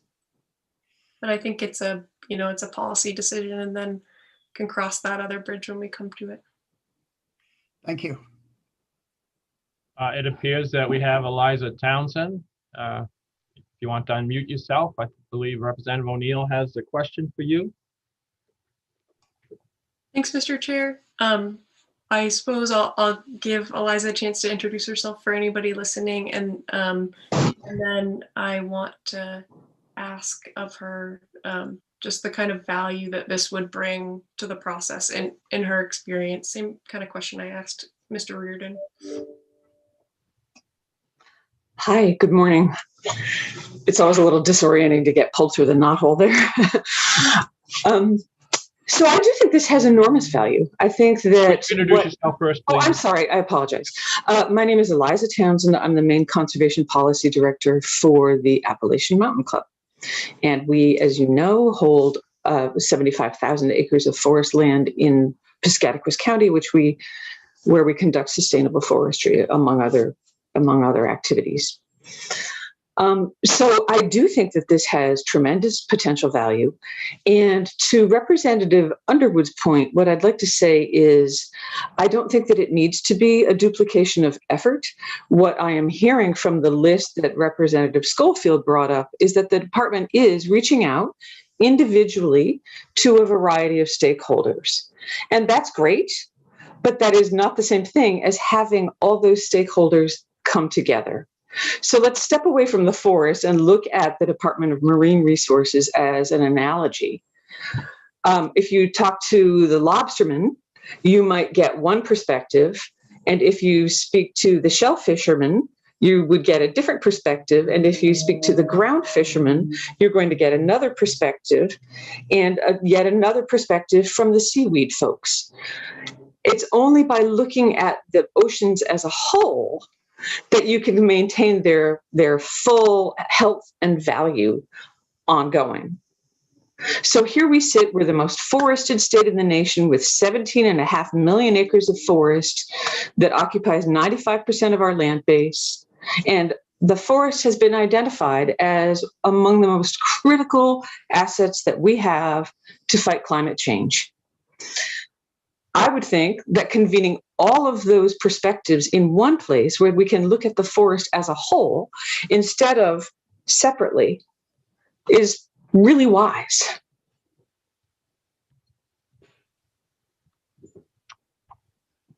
Senator Black. Thank you. Thank you, Mr. Chair. Is Patrick Strout in the waiting room? Yeah, let's finish with Eliza before we Fine. move on to anybody else. Representative Schofield. Thank you. Thank you, Senator Dill. Good morning, Ms. Townsend. I was just wondering, you just said, you know, having all the stakeholders together, utilize marine resources as an example. I brought up the point about the department as a whole. And looking at the department as a whole, it's got a lot of facets. Agriculture, conservation, forestry is a multifaceted agency, much more than it was a few years ago, just under the Department of Conservation, in fact. Whether that was a wise thing to do or not, I'll leave that for another day. But just focusing on one bureau within that agency seems to me a little short-sighted. If we were to have a group that looked at the department as a whole, I think that would be a better option than just focusing on one individual bureau within it. Similar to what Department of Inland Fisheries and Wildlife has, which is a multifaceted bureau as well. And that's my first thought to you to ask. And the second one is, can you give us any examples that you may have personally involved that you were left out of the process or didn't find a mechanism to access the process? Thank you very much. Great. Yeah, thank you. So I do think that we have to talk about the mushing together of these two departments, because it was stated at the time that one of the reasons for doing that was that forests are a crop just like corn. Then Commissioner Beardsley advocated for the combination. And that's a philosophy that I do not share. I think that we have to see forests as having larger value. They're not just a crop, they're also habitat. They clean our air and our water. They provide a multitude of services beyond timber. So that's, that's the first point. I always had, and the organization for which I now work was opposed to the consolidation of those agencies for that very reason. And also because of the worry of rather large issues getting lost in this consolidated department.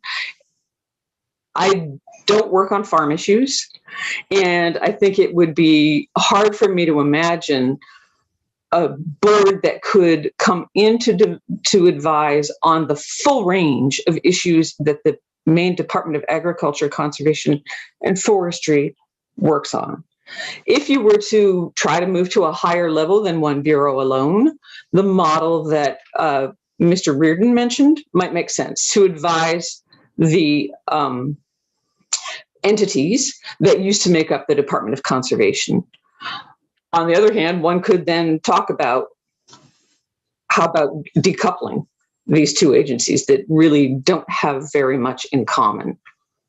The other thing that I would say is that even prior to consolidation, IF&W and DMR were very much smaller than the Department of Conservation.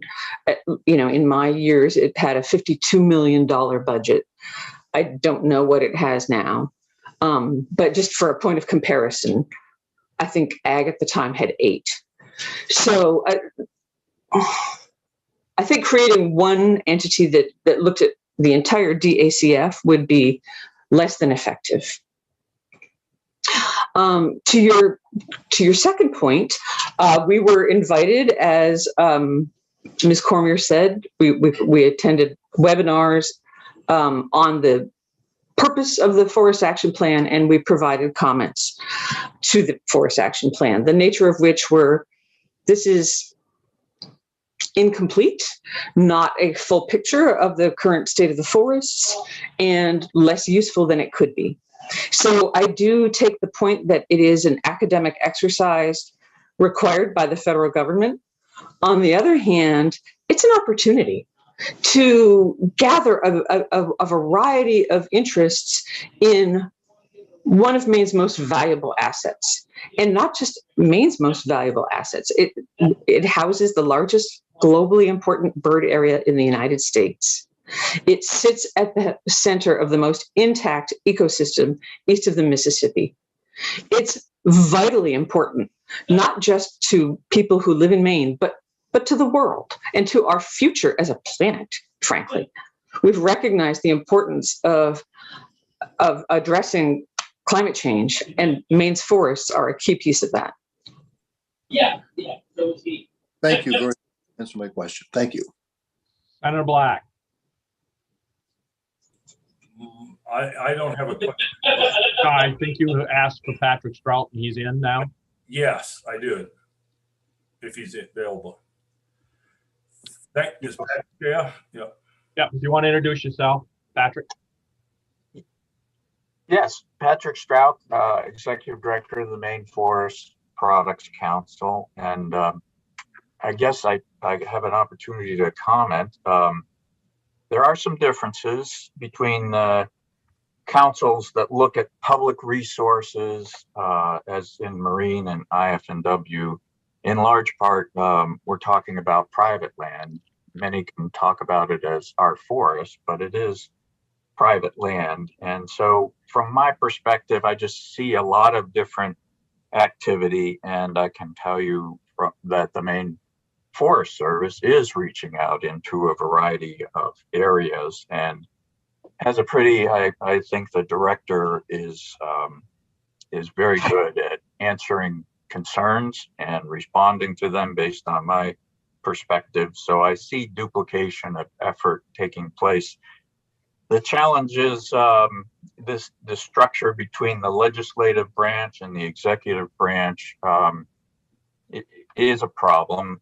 Eliza and I go way back. I remember when she was deputy commissioner, and I served, and we were all involved in many subcommittees on specific topics, and it seemed to work well in the Baldacci administration. We had the Wind Power Commission, Biomass Commission, Pellet Commission. We had a commission on recreation because there were issues with regard to recreational concerns, and Keeping Maine's Forest group that wanted to understand the dynamics of the forest. And that group actually continues to meet as we speak. So that structure seemed to work during the Baldacci administration, and I know it's complicated to pull a lot of issues together in one big legislated group. I think the department needs to have some flexibility to convene these kind of working groups, and that's served us well. So that's my perspective. Follow up, Mr. Chair. Sure. Thank you, Patrick. And that's what I've been hearing from the emails and calls that I've got, that, maybe if we wanted a advisory group, maybe it should be just for state-owned or public land instead of trying to control private property. And you talked about the duplication and that kind of thing.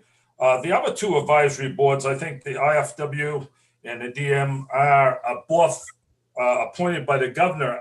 Are they not by the legislature? Do you know that, Patrick?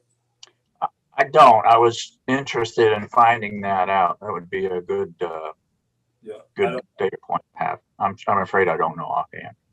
Thank you. Mr. Chair, do we have anybody that could answer that question for us? I don't know. We'll ask in a second. We have more hands up, I assume. Karen, do you know about that? Yeah, so I'm looking at the statutes right now. So I'm looking at the Inland Fisheries and Wildlife Advisory Council, and then the Advisory Council for Marine Resources. So I don't know, so it looks like, I'll start with IF&W Advisory Council. It's 10 members representing the 16 counties of the state. Members of the advisory council are appointed by the governor, subject to review, obviously, by the IF&W committee and confirmation of the legislature.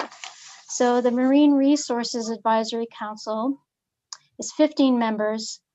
And it's, I think Jeff Reardon did sort of allude to this in his comments, is the membership includes the chair of the Lobster Advisory Council, chair of the Sea Urchin Zone Council, chair of the Shellfish Advisory Council. Those are ex officio members. And then each other member is appointed by the governor. Yep. And is subject to review, obviously, by the Joint Standing Committee, Marine Resources, confirmation by the legislature. Okay, thank you. Does that answer your questions, Senator Black? Yes, thank you very much. Yeah, Representative Schofield. Thank you. This is for Patrick, if he's still there. Patrick, you mentioned something about convening these smaller groups and the ability to do that quickly. I think that's what you were referring to. Do you see the ability to convene the current smaller groups inhibited by going to this sort of thing? You have a chance to. You have any opportunities? Anything to say about that? Thank you. Well, what's being proposed is a pretty structured environment that will require administration and a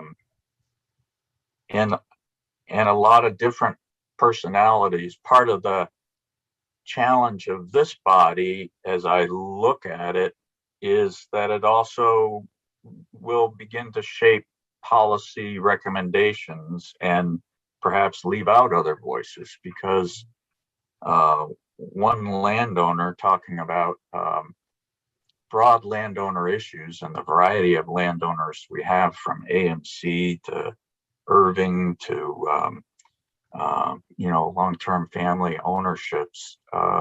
That's the problem when you put together a structure like this and you lose that kind of diversity that we have. You can't represent it quite the right way, but yet one landowner is subject to a voting body.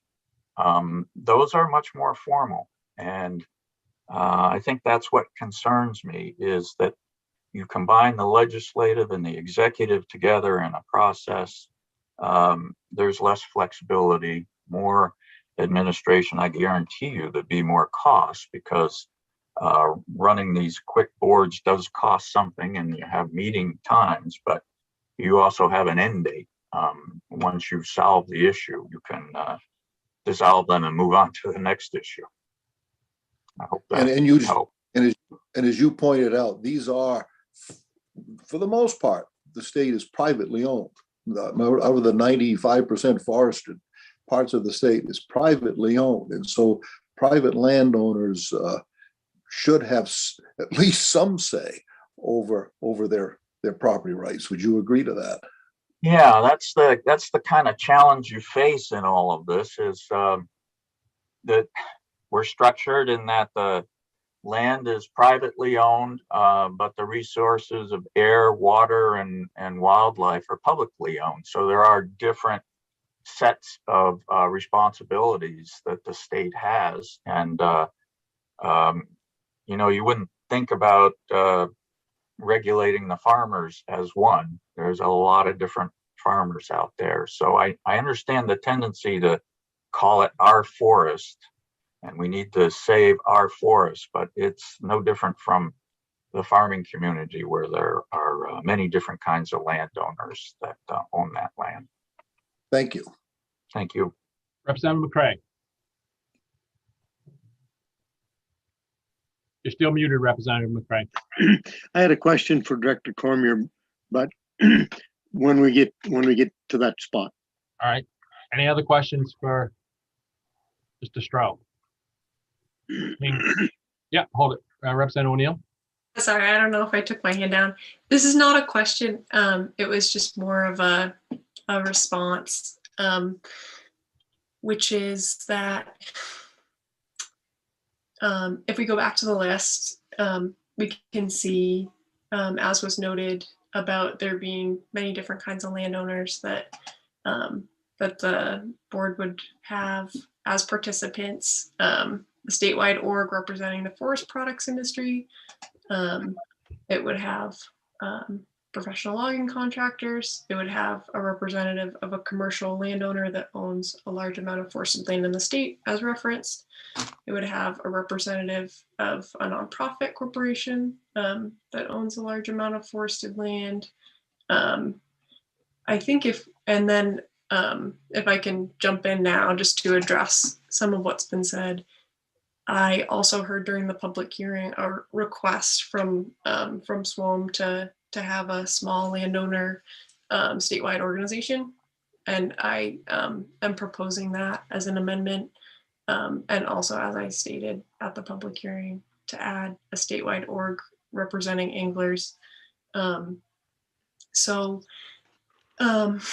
Something that I want to clarify is to say that a representative of a particular kind of entity won't represent the entire group. Therefore, the exercise isn't worth doing.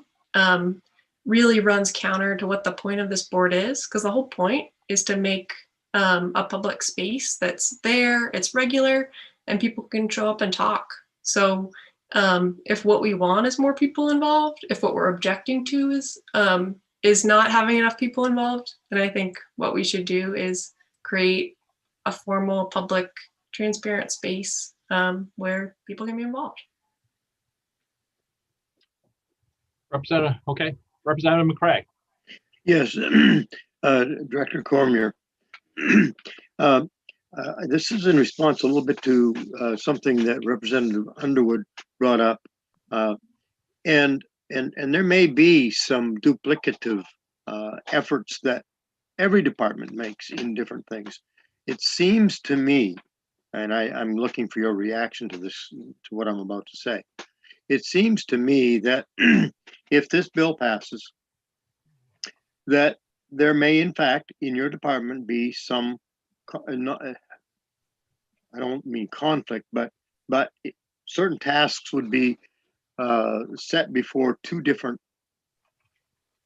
entities, and that it would be quite logical to me, being in the same department, that, oh, you take this, we'll take that, and we'll confer on these two things.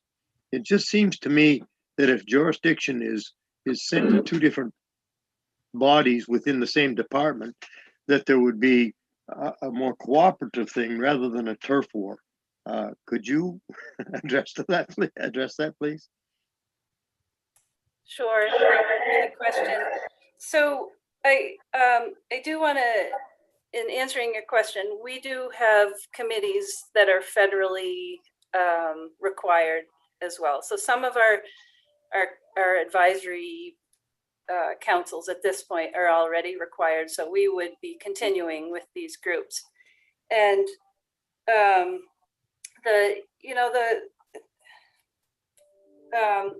proposed group is quite large, and even the Inland Fishery Advisory Group, their meetings, there's about 10 or 12 in attendance. And if you look at the minutes of their groups, and the point I'm trying to make not only is the duplication, but the agility that we are allowed to respond. And any of our outreach does involve, the public commenting. Eliza had mentioned that, the Forest Action Plan is an opportunity, and it absolutely was an opportunity. We took it. We took that opportunity, and we applied the comments that were given. So as far as you know, we have these groups, some of them are mandated. The benefit of having, I'll give you an example. So I was out with stakeholders last Friday, and one of these stakeholders said, you know, it'd be great to have a committee put together on this particular topic. And to have the agility to do that and to target who needs to be there and who wants to be there and who has the expertise to be there has a lot of value. And also I'm going on more than what your question is, but you know, there will be a cost to it. There will need to be, someone has to do it. It has to get done. And I had said in my testimony before, it's about personnel issues and funding issues. But, you know, there is duplicity there already, and we're still going to have that because we are mandated to have some of our groups already. I hope that answers your question. Thank you. Representative Schofield. Thank you. Director Cormier, you just brought up something about the agility to be able to look at an issue that might not be on the radar today, might be there next week. And it comes before you. And if you are required to go before the entire board, could you talk about how that might hamper your effectiveness? It seems to me that there is a situation or two out there from time to time that requires more or less immediate action by a smaller group that might be encumbered if it had to go before a larger group, and it might take a lot longer. Is that something you could address, please? Yes, thanks for the question, Representative Schofield. So I can give you an example of that. I had mentioned this in my testimony last week, the Spruce Budworm Task Force. So we've known this bug has been coming. We convened a group years ago before my time in this position. And we're finding out that, you know, the information was gathered, the input was gathered, and there didn't need to be this group. They got the information they needed, and it kind of it chilled off for a bit. We're now seeing greater numbers of this insect. It's concerning. So we've reconvened this group. So this gave us the agility to boom, let's get this going. Let's get the people to the table, the university, the landowners, those with the expertise, and let's get on this right now. And yes, I would be concerned that we would lose that agility. Thank you for your response. Okay, back to Representative O'Neill. Thanks, Mr. Chair. So this isn't a question, it's just it's a comment that I haven't really heard like a strong opposition to this bill that it wouldn't be helpful to have a formal, transparent process. I'm hearing objections like we have small work groups that work. It might cost some money to pay a few dollars for people's lunch and maybe their gas mileage, things like that. Maybe it will be more planning to do what we already do, but do it in a formal and transparent way. But I don't see this work impeding the ability to do those small stakeholder groups. And I think it's great to have targeted work. But really the idea here is just having an umbrella over the top that is formal, transparent, people can come participate.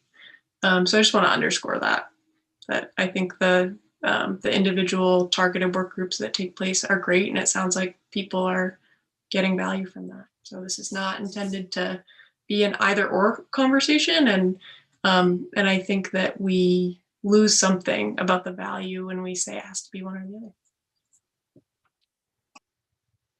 Okay, seeing no other hands, we have a motion on the floor. Cheryl, would you call the roll, please? Mr. Chair, as sponsor of this, I just wanted to say something before we vote. Yep. That had I had the opportunity as chair and sponsor to make a motion before Representative Underwood, that what I would have done was move ought to pass as amended. And it would have taken into account testimony from SWOM requesting a spot on the board. So that was not my intent to leave them out. And I want to make that clear that that they would have a seat. And I also would add a seat for statewide anglers for an organization there too. All right, thank you. Cheryl, would you call the roll, please? Yes, I will. I think I just did something wrong though. Is Representative Landry here? I don't see him. Where did he go? Don't Oh, know. I see him. There he is. He skipped in front of my clicker. So you clicked him out? Is that what you're telling us? Yeah, he's coming back. I hope he's coming back. Where is he? They tell us there's sometimes a very large wormhole out there. There he is. All right. He's I back. apologize. All right, now you can call the roll. Now I can. Sorry about that. LD 1549 ought not to pass. Senator James Dill. No. Senator James Dill, no. Senator Russell Black. Yes. Senator Russell Black, yes. Senator Chloe Maxman. No. Senator Chloe Maxman, no. Representative Maggie O'Neill. I'm laughing at Chloe's dog who tried to vote too. No. Representative Maggie O'Neill, no. Representative Randall Hall.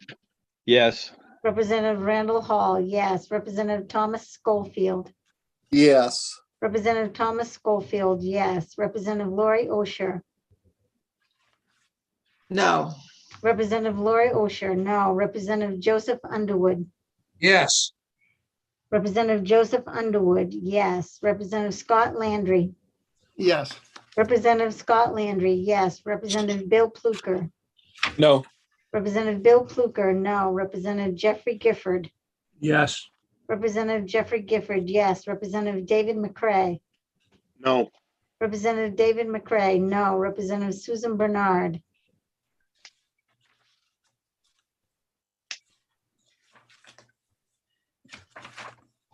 Representative Susan Bernard. Representative Susan Bernard, absent. 6 yes, 6 no, 1 absent. All right. Technically the motion fails, but my guess would be if we flip it around, it will be the same vote. So I think we can do it either way. If the committee wants to revote on ought to pass as amended, or just leave it at a 6-6-1 and wait for Sue Bernard. I will turn to you, Representative O'Neill. Well, I think it makes sense just to leave it because otherwise it's just, doing the same thing over That's again. what I figured would probably happen. So, Yeah. All right. So it's Okay. divided report 6-6. So here's Representative Bernard. Oops. Okay. Representative Bernard, it's Representative Susan Bernard, ought not to pass on 1549, yay or nay? I'm sorry. I've been listening to my other committee and I am not up to date here. Hang on just a moment. Okay. Or is there anybody else to go to? Nope. Nope. Okay, no, I can vote. I'll vote yes to ought not to pass. So that brings us to 7 ought not to pass, 6 ought to pass as amended. Well, Yeah. it's a minority Let's- report, let's- but Yeah. Maggie, do you want to? Yes, I will articulate that. So Karen, I want for ought to pass as amended, it would be the language as originally drafted and then add a representative from a statewide organization representing small and landowners to part B, just because there's more room there. Makes sense. And then also a statewide organization representing anglers to part B. Okay, so those are the President of the Senate appointments. Those two are Exactly. under that. Okay. that would make it even 8 any. And they're voting members. Correct. Okay, thank you. Okay, so on LD 1549, ought not to pass is 7-6. I will close the work session on 1549. Open up the work session on 1560. Resolve authorizing the state to convey the Passamaquoddy tribe the state's interest in a certain parcel of land in the town of Meadowvale. Karen. So the title describes what the bill does. It allows the Passamaquoddy tribe to take ownership of the land without assuming liability for historical contamination that the tribe did not cause. And then it permits continued access to the land by the state and the U.S. Government to address remaining future contamination at this or nearby lands. So we only heard testimony in favor of the bill. There was none, neither for nor against, or none opposed. I did list, well, I'll get back to this later, but so we heard at the public hearing, it's a 3.2 acre parcel, and it's part of the Eastern Surplus Superfund site. So David Wright from DEP did give the committee a timeline of what has happened on the site thus far.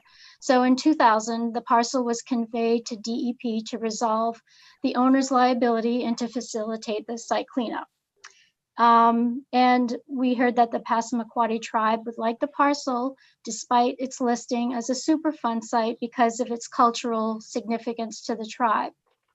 So going back, I guess in 1946, there was an adjacent Smith parcel that was purchased and operated as a military surplus store, salvage yard, and hydropower facility. And numerous containers of chlorinated solvents and PCBs were improperly stored and spilled at the site during these operations, including on the Lord parcel, which is the one being contemplated and transferred under this resolve. So in 1985, DEP designated the site as an uncontrolled hazardous substance site and began emergency removal operation that EPA and the U.S. Department of Defense completed in 1990. In 1996, the site was added to the National Priorities list of Superfund sites. In 1999, contaminated soil had been removed from the site. And then in 2000, installation of groundwater treatment system took place, and that groundwater treatment is ongoing. So the site contains historical artifacts complicating removal and disposal of contaminated soil. Maine DEP said they've been working closely with US EPA and with the tribe on these issues, and DEP believes this transfer is mutually beneficial for the state and the tribe. And in fact, we did hear from Representative Rena Newell, representing the Passamaquoddy tribe, that she's in favor of this bill. So I wasn't sure whether this particular resolve needed a preamble. But I did get confirmation. I just wanted confirmation from Maine DEP that because this parcel is not for recreation or conservation purposes, it does not need the preamble that would require a 2/3 vote of the legislature. And in fact, the site is currently fenced with a chain link and locked gate to prevent access. So DEP's authority to obtain it, to obtain was only for cleanup purposes. That's all I have for now. Representative Schofield. Karen answered my question about the 2/3 majority required. It does not need that. So that's good to know. And it seems to me that both parties are content with it. My big concern when we were talking about this was going forward, and the DEP assured me, at least, and I think others as well, that they were going to continue to work on this site. So I think this is a great move, and the tribes want it. The tribe wants it. the DEP is willing to remove it from their ownership, and I think it's a great idea, and I will move ought to pass. Is there a second? Seconded by Representative Hall. Representative Newell, is there anything you'd like to say, since we kind of lost you in the shuffle last time? Maybe I've lost her in the shuffle again.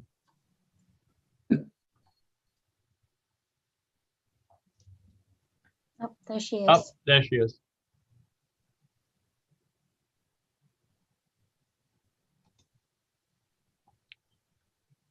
Good morning, Representative Newell. Is there anything you want to say on this? We have an ought to pass, and we haven't voted yet.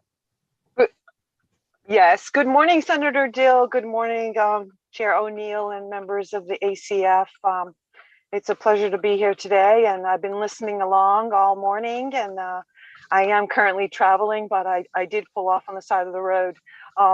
I appreciate the opportunity to speak, and again, your clerk in doing the bill analysis, I would echo once again, the Passamaquoddy tribe support in moving forward with this resolve to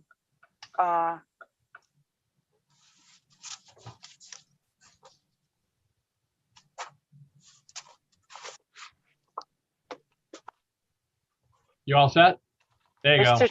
Yes, I seem to be losing you. Mr. Chair, I was just wondering if there was anyone else in the audience listed in the Zoom room, perhaps Mr. Dale Mitchell or anyone else that would like to. Dale Mitchell is there. Would you like him to say something? Absolutely, Senator Dill, if you would allow that. Sure. Thank you. I appreciate it. Yeah, would you? Yep, here he is.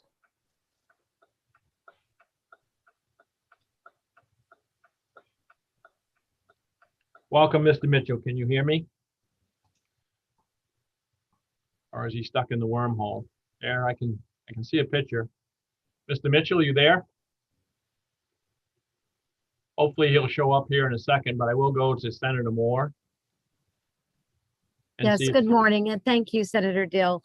I have to tell you, the other day I was testifying in one of the other committees, and I called Senator Diamond Senator Dill. So here we go. I'm glad I didn't mess up today, right? Thank you all very much for this consideration of this acquisition for the Passamaquoddy tribes. I do think it's very important.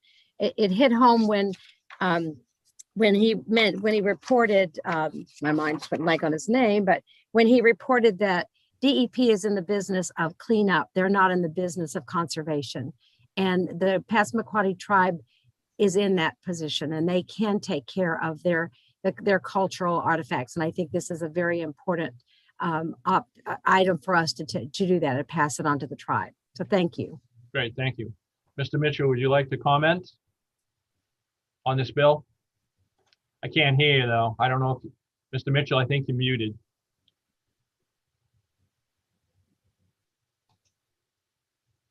I think, yep, there we go. I see you again, but I can't hear you, Mr. Mitchell.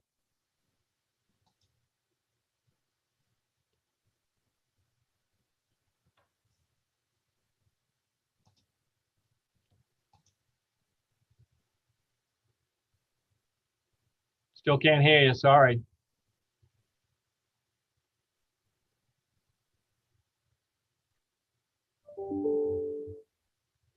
Nope. We cannot hear you. Sorry. I'm sure you're going to just say good things, so, and that you are very much in favor of this bill. Yes. Thank you. Sorry, we can't hear you. Representative Schofield, do you have your hand up for another question, or are you all set? Okay. I guess we're ready then to vote on this. It's ought to pass. So if you would call the roll, please, Cheryl. Yes. Ought to pass on LD 1560. Senator James Dill. Yes. Senator James Dill, yes. Senator Russell Black. Yes. Senator Russell Black, yes. Senator Chloe Maxman. Yes. Senator Chloe Maxman, yes. Representative Maggie O'Neill. Yes. Representative Maggie O'Neill, yes. Representative Randall Hall. Yes. Representative Randall Hall, yes. Representative Thomas Schofield. Yes. Representative Thomas Schofield, yes. Representative Lori Osher. Yes. Representative Lori Osher, yes. Representative Joseph Underwood. Yes. Representative Joseph Underwood, yes. Representative Scott Landry. Yes. Representative Scott Landry, yes. Representative Bill Pluker. Yes. Representative Bill Pluker, yes. Representative Jeffrey Gifford. Yes. Representative Jeffrey Gifford, yes. Representative David McCray. Yes. Representative David McCray, yes. Representative Susan Bernard. Yes. Representative Susan Bernard, yes. Unanimous, ought to pass. All right, that's 13 to 0 on ought to pass. Thanks, everyone. I will close the work session on LD 1560. And we'll move on to. Thank you, LD everyone. I appreciate that. All right, thanks, Senator. Right. Thank you as well. Yes, thank you, Representative Newell. And we'll move on to LD 33.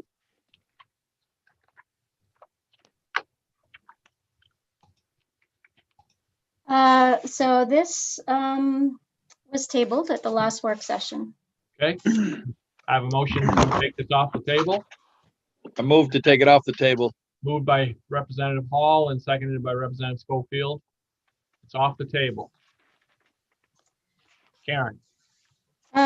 So I don't know if you read the title yet. So this is an act to improve the laws governing hemp by bringing them into compliance with federal law.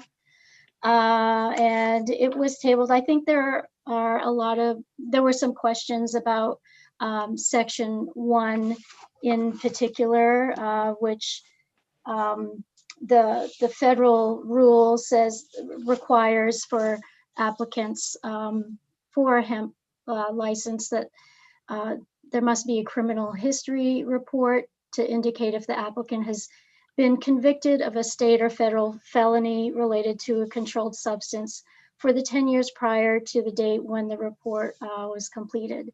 So I think there were lots of questions about that. And I see Gary Fish is in the attendees. Maybe able to answer some of your questions, or I don't know if Representative O'Neill wants to talk about that. Why don't you, Cheryl, let Gary Fish in while I'll turn to Representative O'Neill and see if she has anything she'd like to say on this bill. Or Senator Black, it's his bill. Thank But you, I'll Mr. start with Chair. Representative O'Neill. Yep, thank you. So one, or sorry, I didn't expect to, I thought we were going to go over, I had some pretty detailed questions about, well, I had a couple questions for the department. One was about what Vermont was doing. So I'd like to hear that from Mr. Fish. And my other question was more of a legal question. So I don't know if Mr. Fish wants to field it or if Karen wanted to go over the 10-year felony rule, what would be in, what would be out. Just because it was pretty complicated when I started doing the legal research on it to understand who would be affected. Okay, we'll start with Mr. Fish. If you'd introduce yourself, please. Yes, I'm Gary Fish. I'm the state horticulturist for the department. Okay, so I think the first question Representative O'Neill posed was what's happening specifically in Vermont, but maybe some of the other states too. Yes, I spoke to the program manager there, Stephanie Smith, yesterday, and she is in the middle of writing the plan for USDA to submit to USDA so that they can have a state approved plan or a federally approved plan. She did not know for sure what the future would bring. They definitely are in the middle of also going through the process of legalizing adult use marijuana. And she doesn't know how that program is going to figure in with their hemp program. Thank you. So when you say she was drafting that, is it pending approval by their legislature? And are they on a similar kind of time frame like us, like they adjourn in June or something? No, they won't have to have any approval from their legislature. I think that they're already all set with their statutory changes as far as being able to actually put in a plan that can be approved. So they're gonna, so what are you saying that Vermont is going to accept? That they're gonna change from the 1% that they have now and accept that change? That is what they're planning on right now. Yes.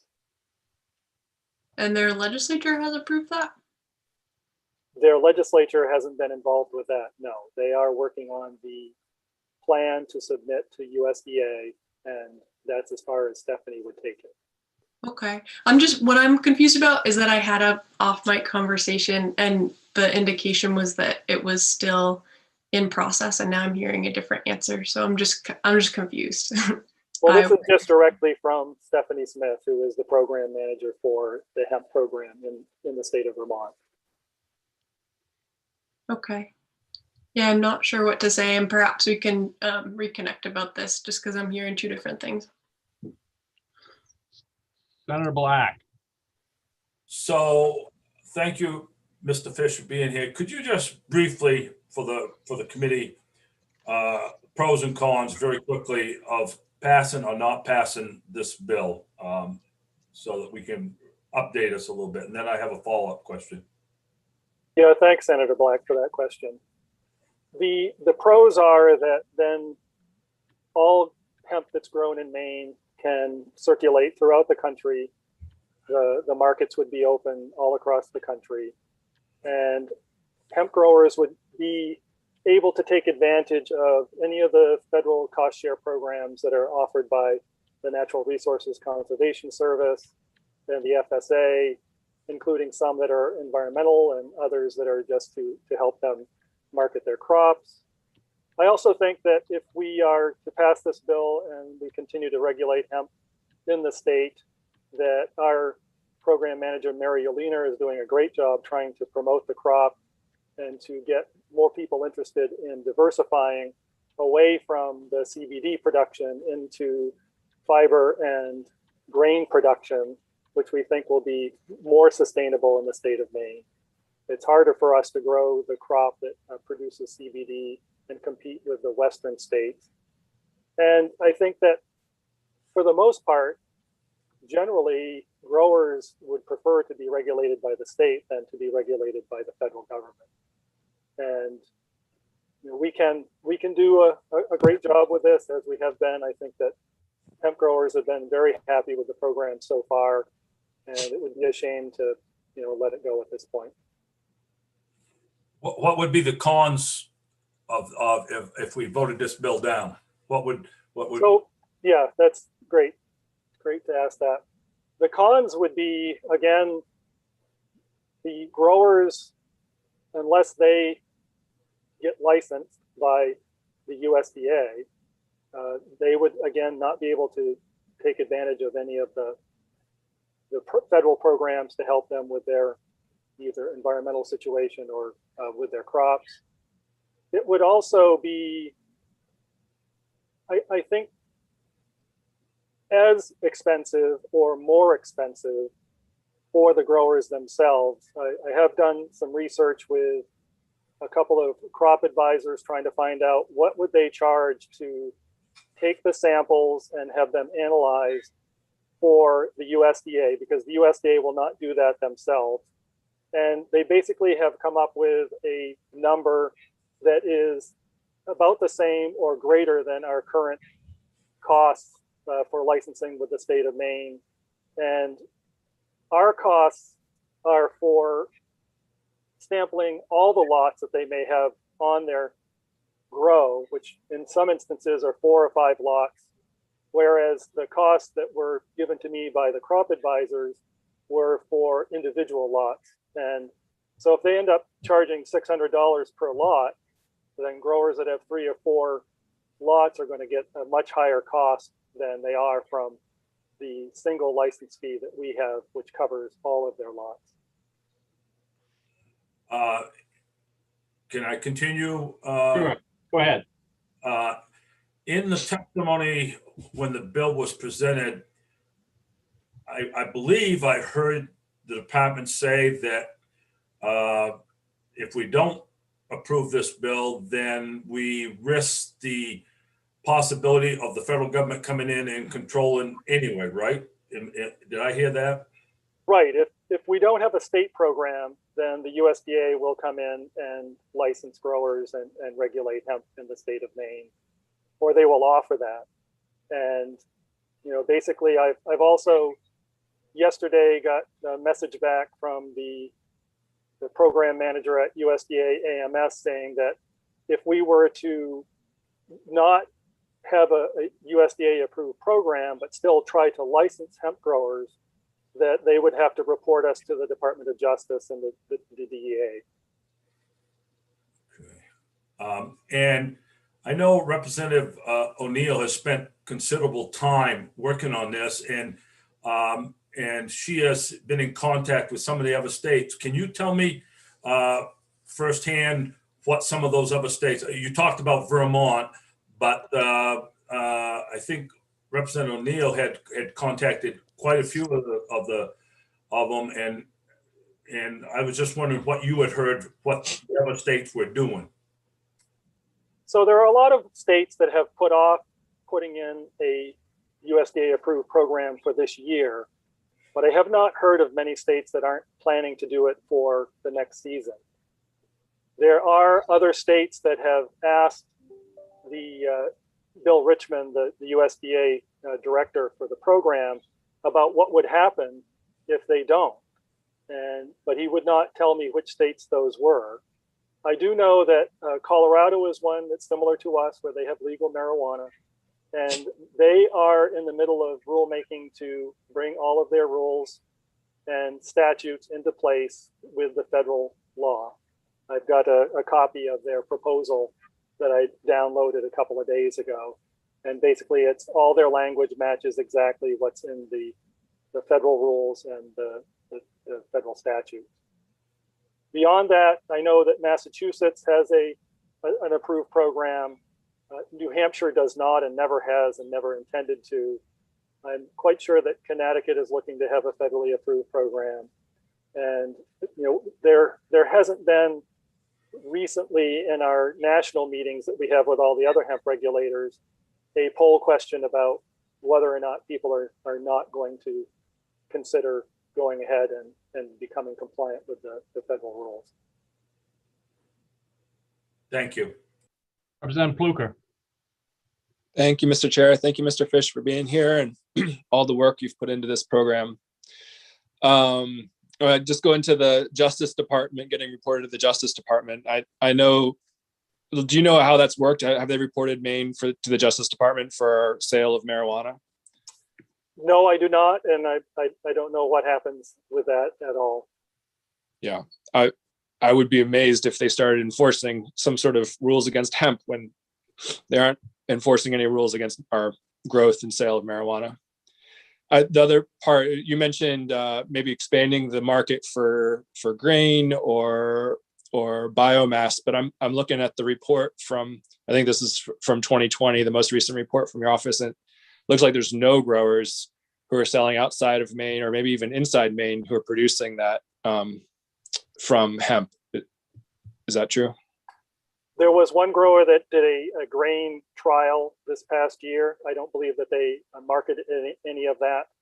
There are 3 or 4 growers that have been talking to us about trying to start growing grain. I don't think that we've really heard of anybody talking too much about fiber. We did have early on a couple of growers that did some experimentation with fiber, but the grain side of it, I think, is one that could grow and would be an area that could be productive. But it does seem like most of the existing growers are trying to find, it seems like the money at one point was in CBD production. Is that where you've seen when people got into the industry, that was the direction they were headed? Oh, that's totally fair. That's where the direction they were headed in.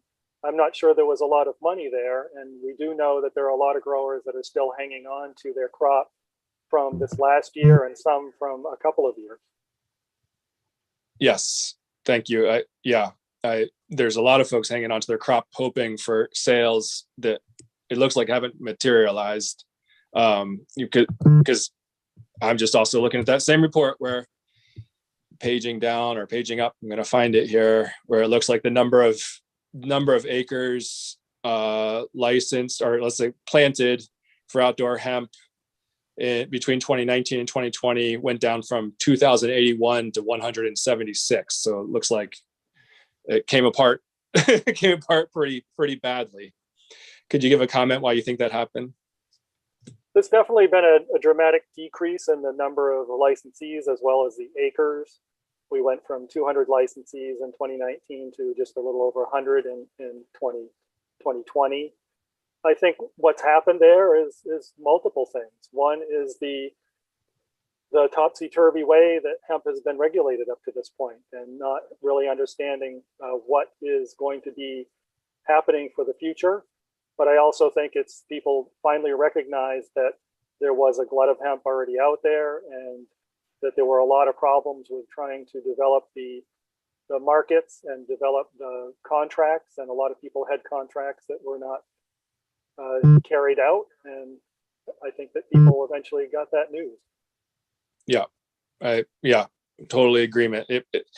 Clearly the regulation of this has been an issue, and if people are growing for CBD in a situation where the new rules say that, you know, what it is 0.3% of total THC is over 0.3% of THC is too much, and people are having a hard time keeping THC production that low, especially in situations where you never know when early frost is going to come.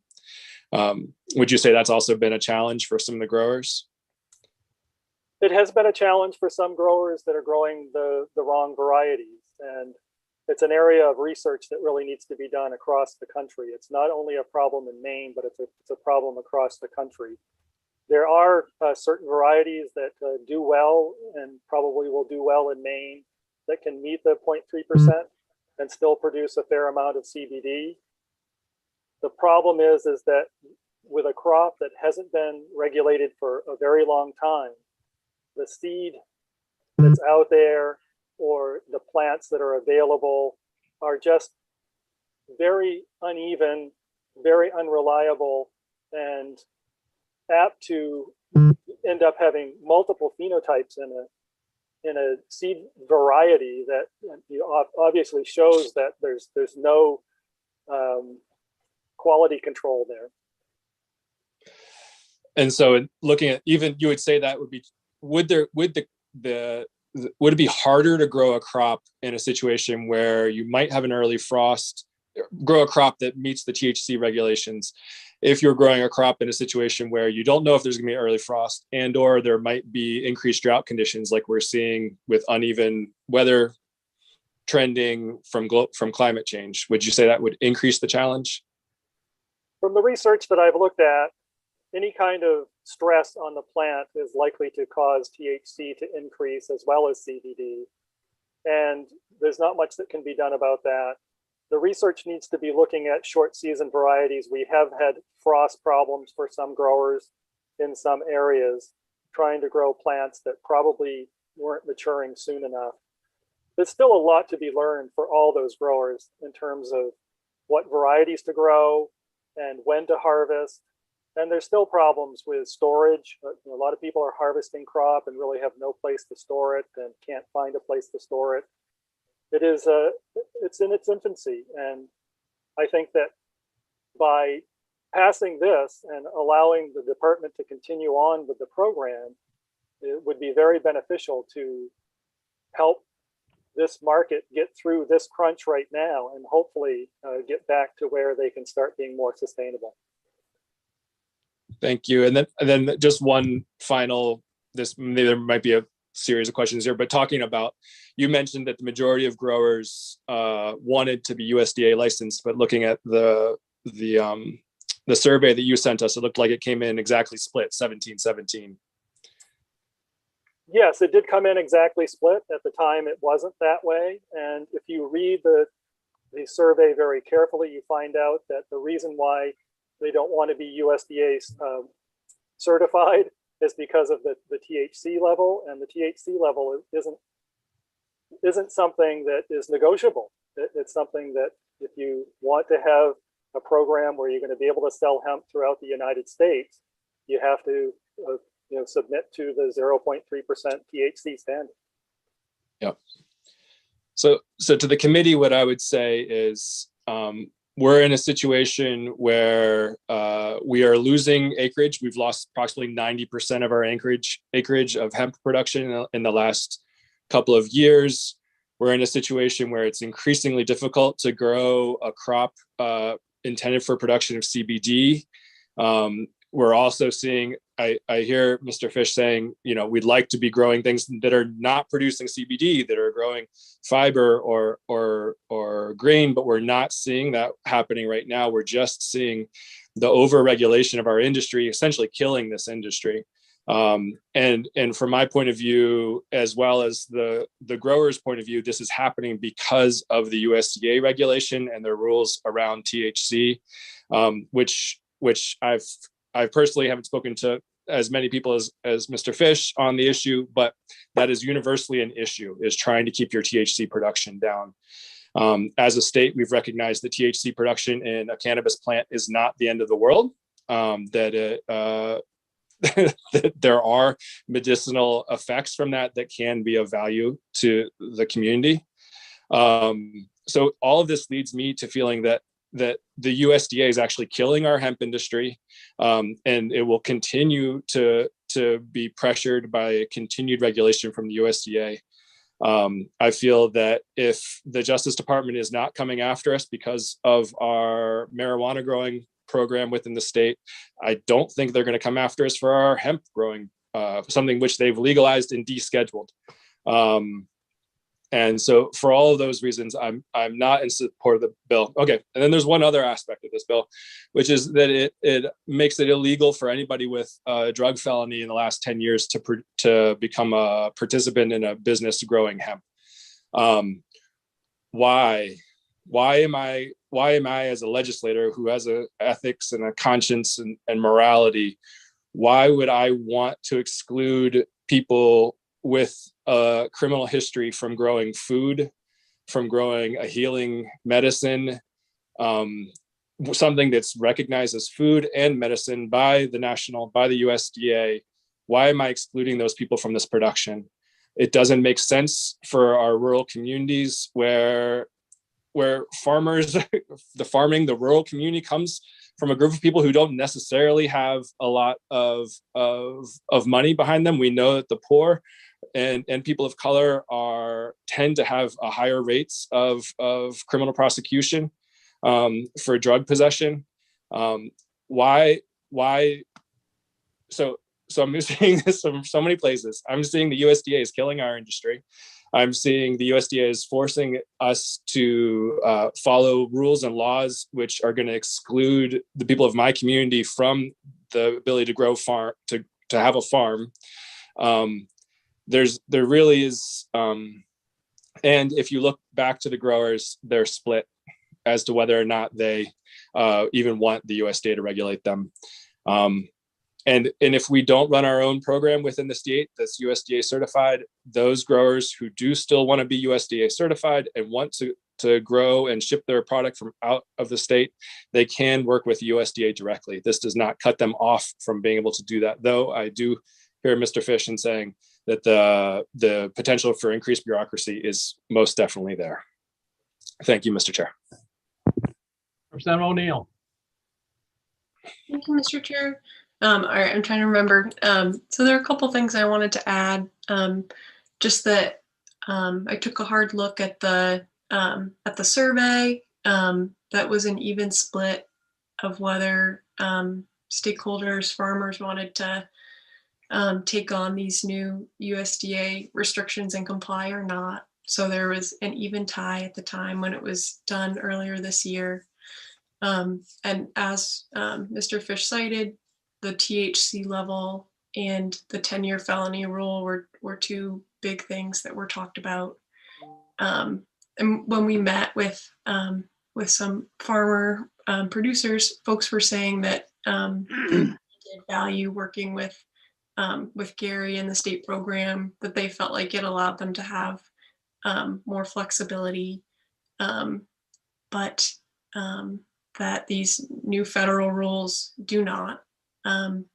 So what I'm going to suggest is that we, because we did have questions from stakeholders about what their options are, and we're still waiting to see what other states do. I was in the process, but got distracted of sending a link to Karen for the whole committee of the status of different states and where they are, who's still under the pilot, and in process of figuring out what they want to do. And I think it would really benefit Maine to slow down and see what other states do, see who we can work with.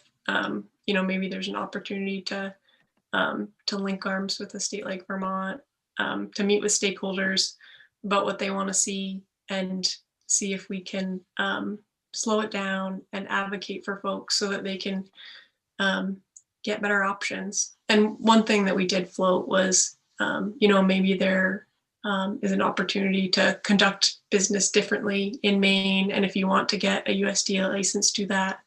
But the intent all along is really clear, that we don't want to lose our state infrastructure, because Mr. Fish does great work, and the farmers do appreciate working with him as well. So I think if we can kind of slow this process down and facilitate some conversations with stakeholders, and just kind of observe and see what other places do, we might be able to get a better outcome for Mainers than if we just, do it right now and take the changes. So what I'm going to propose is that either we table this bill or just vote it down, because the department can bring us something at any point, and we could come and meet, in the fall if we want to take that back up at any point as a committee. Or do you want to resolve, Representative, that just kind of directs the department to look into it and report back to us as another option to keep it alive? Because I'm not sure we can just table it and leave it here in committee. I'd have to go to Karen on that. I don't know that we've ever done that before. Can you table a bill on the bill and let it die here?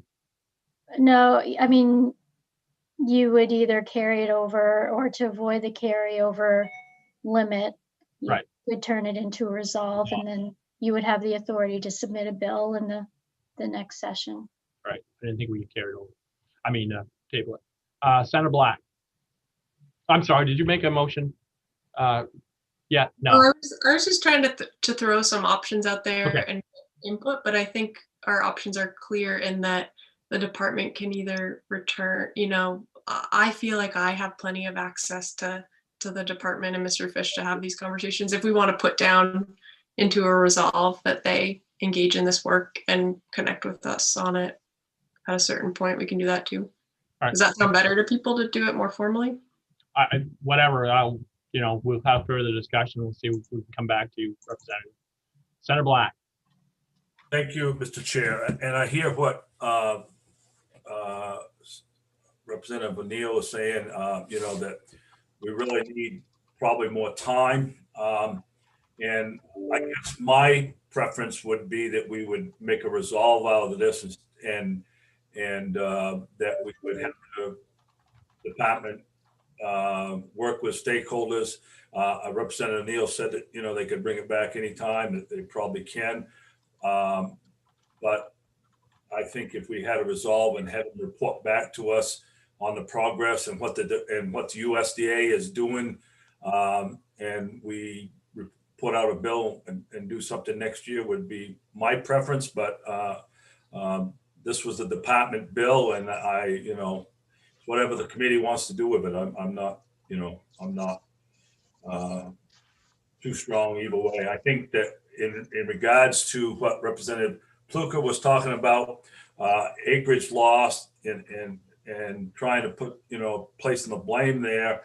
I know a lot of those, were large growers, 100, 200, 800 acre growers, which are still sitting on the crops because of the glut and like was said, the laws out there regulating on the federal land.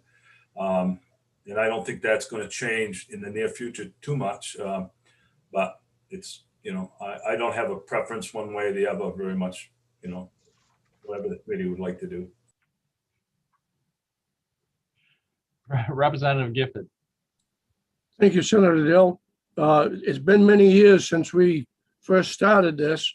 It was when my first tenure with Senator Black. We were on the Ag Committee, and we done a lot of work on this bill. And I actually was surprised when I heard that it wasn't moving along any more than it was. And I don't mind this being a resolve, but we need to keep it active somehow, because I think in the proper context, I think it's a good thing for our farmers, but we've got some problems with regulations, and I'm sure it's coming from federal guys, but I'm okay with resolve if that's what we want to do. Representative O'Neill? Yeah, a resolve works great for me. So do you want to have a report back? I'll float it to folks. Do you want it to be late in the year? Next year that we have a report back and an ability to have a bill? We lost There's you in two the middle options there. for dates. End of this year. Representative, we lost you. Okay, I floated two options for dates. One would be end of this year, and then the other would be early next year, right when we reconvene. Okay. With the ability to report a bill out. Sure. Committee, thoughts? Does it matter if it's the end of the year or first thing next year?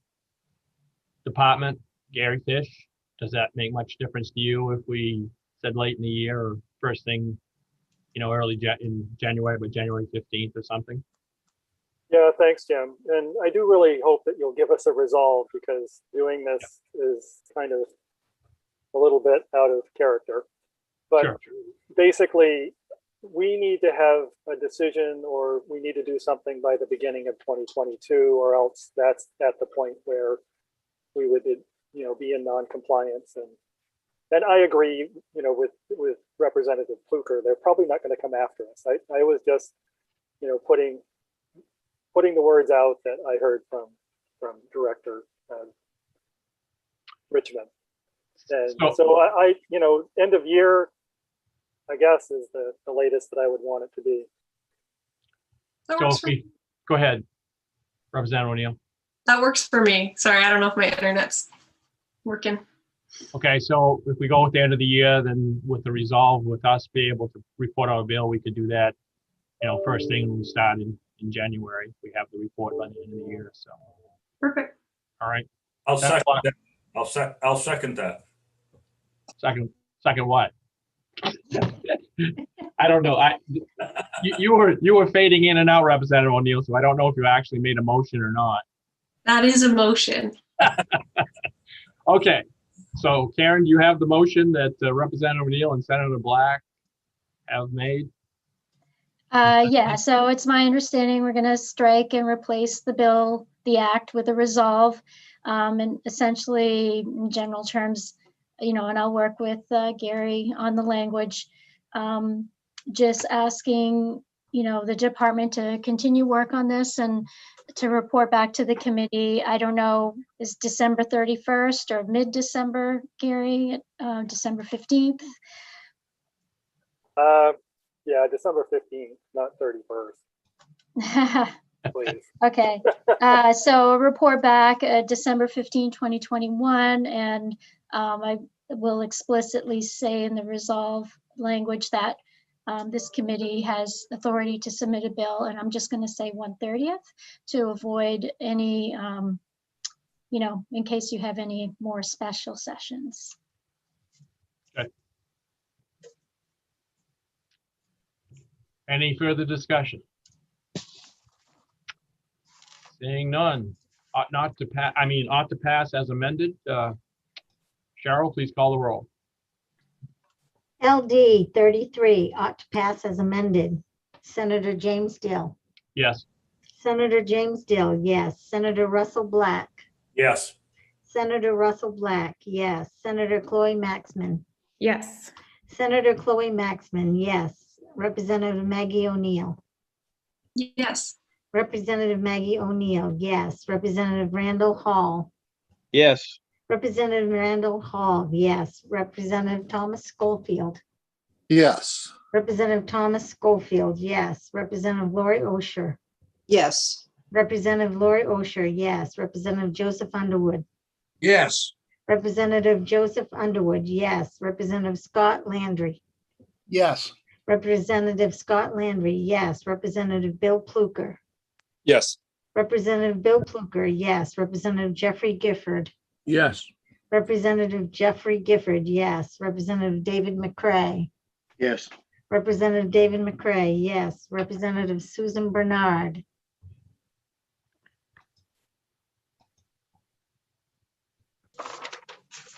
Representative Susan Bernard. Absent. So that is 12 ought to pass as amended with 1 absent. Okay, on LD 33, an act to improve the laws governing hemp by bringing them into compliance with federal law, ought to pass as amended. It passes 12-0 with 1 absent. With that, I will close the work session on LD 33, and I would ask Representative Pluka, are you still working on 574? It's on the table. We need to bring it off the table. Just leave it there until Tuesday, as much as I hate to say that, since we have 11 bills on Tuesday as it is. But so anyway, where are we? I think probably we're going to end up with a divided report today, and might as well go ahead and move it and work on it today. Okay, very good. So can I have a motion take LD 574 off the table? It's so moved by Representative Pluka, seconded by Representative Hall. So I'll open the work session's open on LD 574, and act to clarify the food sovereignty, the Maine Food Sovereignty Act. With that, Karen. So I guess I will say is just to remind the committee, there is a motion on the floor of ought not to pass. It was moved by Representative Hall and seconded by Representative Underwood. And I'll just leave it at that. Okay. And all right. Representative Pluker. Mr. Chair, could we ask Senator Hickman in just to give us some of the idea of the history of how we've come to this conversation? Sure. Could you do that, please, Cheryl? You want me to give a history of this? Yeah, would you? Now bring in Senator Hickman. Bring in Not Senator my Hickman. pay scale. Not my pay scale. Bring in Senator Hickman. That's who we need. What do you want? I'm sorry. Senator Hickman, would you bring in Senator Hickman, please? Oh, okay. Jeez, I'm crying. You scare me. Here he comes. He's been waiting.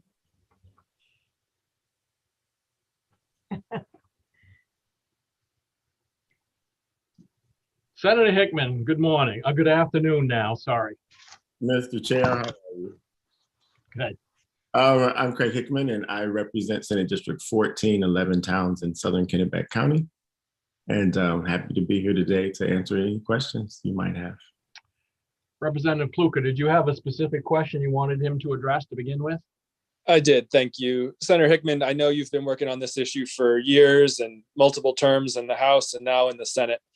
And this conversation has kind of ping-ponged back and forth between a conversation around local control and state regulation and how do we best support our farmers. And could you just give us an idea of how the Maine Food Sovereignty Act came to exist in its current form and what it's trying to represent there? Representative Pluka, thank you for the question. I could go on, but I will try to just outline the law first.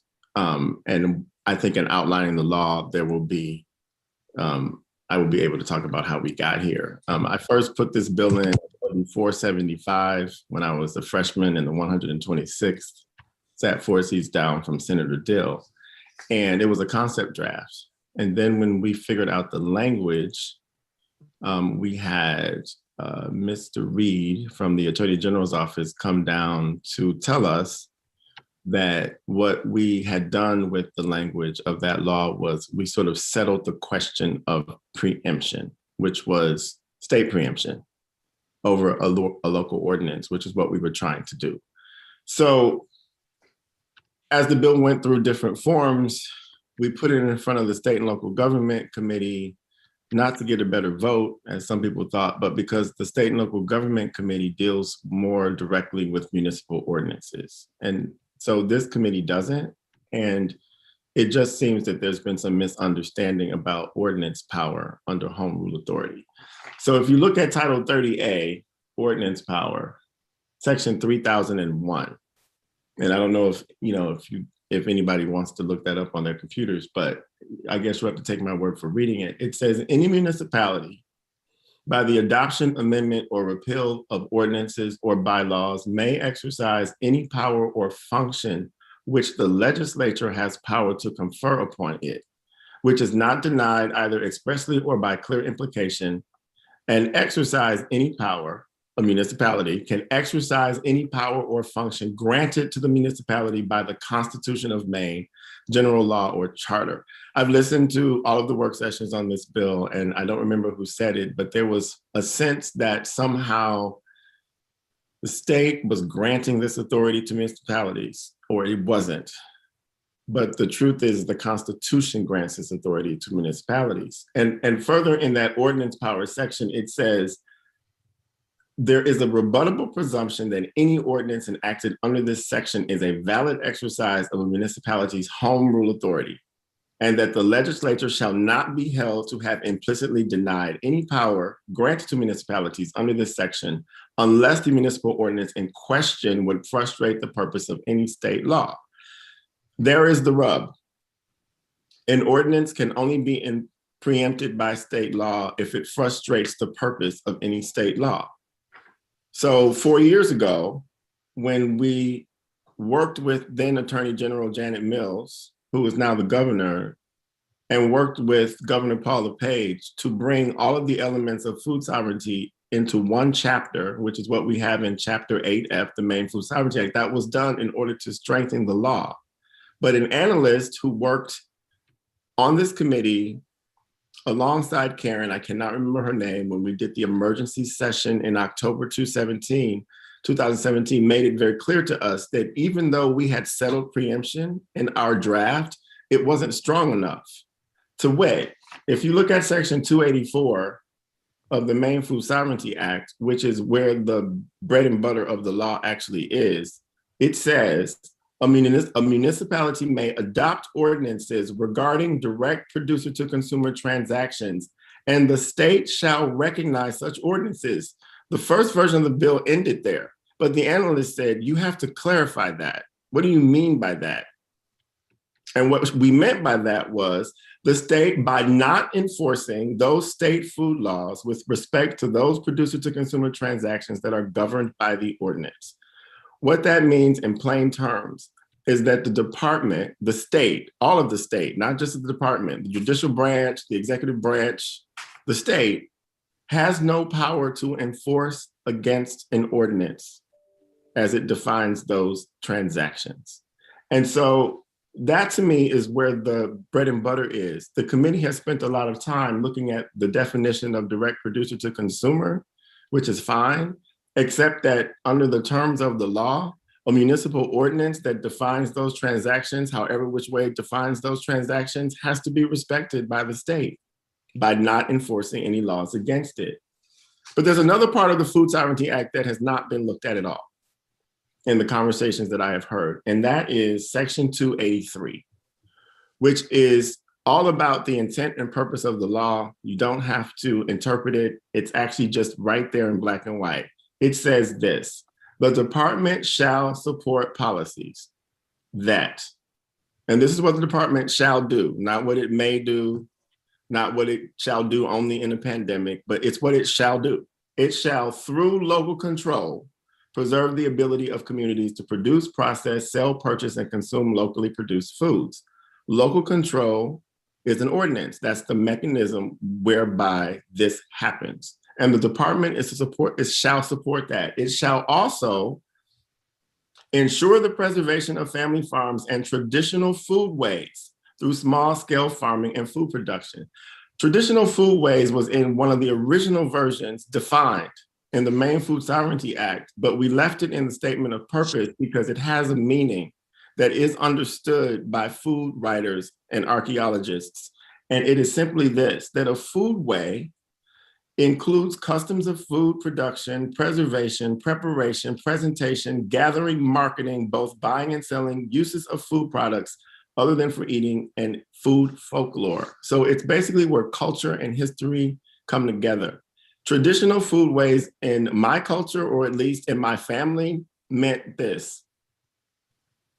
Every Sunday, like church, we would have a banquet, a gathering, where people would make food and bring it. And we would sit down and we would break bread around the table. That's a traditional foodway that isn't, it's sacred. And on our farm, we would do that for members of our community who felt comfortable enough to come to our house and do that. We called them private brunches. And people would pay for those because of the effort that went into them. And under the Maine Food Sovereignty Act, those transactions, if they paid me money for that, were perfectly legal. They didn't require labels or menus or anything. I could tell everybody what I was serving them. I could do the same thing by taking that food to a community event and serving it to the general public, and they would pay for it. And maybe that money went to raise money for a nonprofit to end hunger, or maybe it went to help the farm. The point I'm making is that the law we passed has no precedent. It has no companion. I think when Danielle Fox ran through the bill analysis the last time she was here, she made it very clear that the authority in Section 284 of the Maine Food Sovereignty Act is broad, even though it's over a narrow set of transactions. And it seems like the department wants to take some authority back that was removed from it when this law went into effect. And it's been into effect for 4 years. And what I mean by that is regulatory authority around a label or anything else goes against not just the purpose and intent of the law, it actually goes against the letter of the law. The Maine Food Sovereignty Act says what a department shall do and what the department shall not do.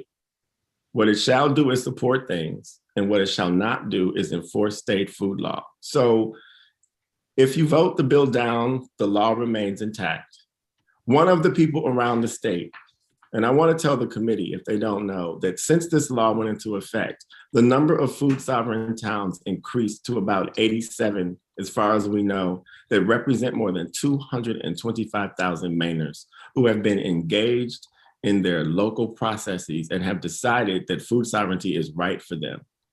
And one of the select board members who knows a lot about the law, she's a lawyer, said very clearly, municipalities already had the authority to do this based upon the Constitution. All the Maine Food Sovereignty Act did was clarify that and remove any question about state preemption. Because not only did we not implicitly deny the power, we explicitly reauthorized the power that municipalities have to draft these ordinances. The reason why, Representative Pluker, you put the bill in was because over the course of the 4 years, the battles haven't really been with trade associations or guilds or farmers markets. The battle has been with the Maine Municipal Association, who originally supported the bill, but then decided to draft a model ordinance that was extremely restrictive. And the ordinance that has been promoted by Food for Maine's Future, which I'm a part of, and Local Food, Local Rules, which I'm a part of, is broad to allow municipalities the whole range of options that they can have when looking at how to draft a local food and community self-governance, also known as a food sovereignty ordinance. And she made it clear that towns already had the authority to do this, but we cleared it up. And the intent and purpose is to allow municipalities to define for themselves what those traditional foodways look like and how those direct producer to consumer transactions are defined and governed. And so all we ever wanted to do when we did this under duress 4 years ago was come back and clarify that by removing that definition and making sure that towns in state law clearly had the authority to do it. The only authority that the department has under the Maine Food Sovereignty Act and a direct producer to consumer transaction are those that involve meat and poultry. And if you look at section 285, people always say if you use different language in a law, it's because it has a different meaning. 284 notwithstands this title, which is Title 7 and Title 22. We didn't withstand the entire law. We didn't notwithstand all of the statutes because we chose to keep it focused on those two titles. But if you look at section 285, Departmental Authority, Livestock and Poultry, it says notwithstanding any provision in this chapter to the contrary. So we actually notwithstood everything else in the Maine Food Sovereignty Act to make it crystal clear to the USDA that the Maine Meat Inspection Program would be intact and that the departmental authority to regulate that would never go away, even in a food sovereign town. Now, it appears that a labeling requirement would allow the department to encroach back into regulating a certain set of transactions that the current state law says it has no authority to regulate. I guess so the question for the committee is, if you believe in the power of the legislature to represent the best interests of the people and that the people can decide for themselves what's best for them, or if you believe that the state knows better or that a farmer's market should have actually more authority to regulate itself than a municipality, then I guess you can vote for this bill to go away.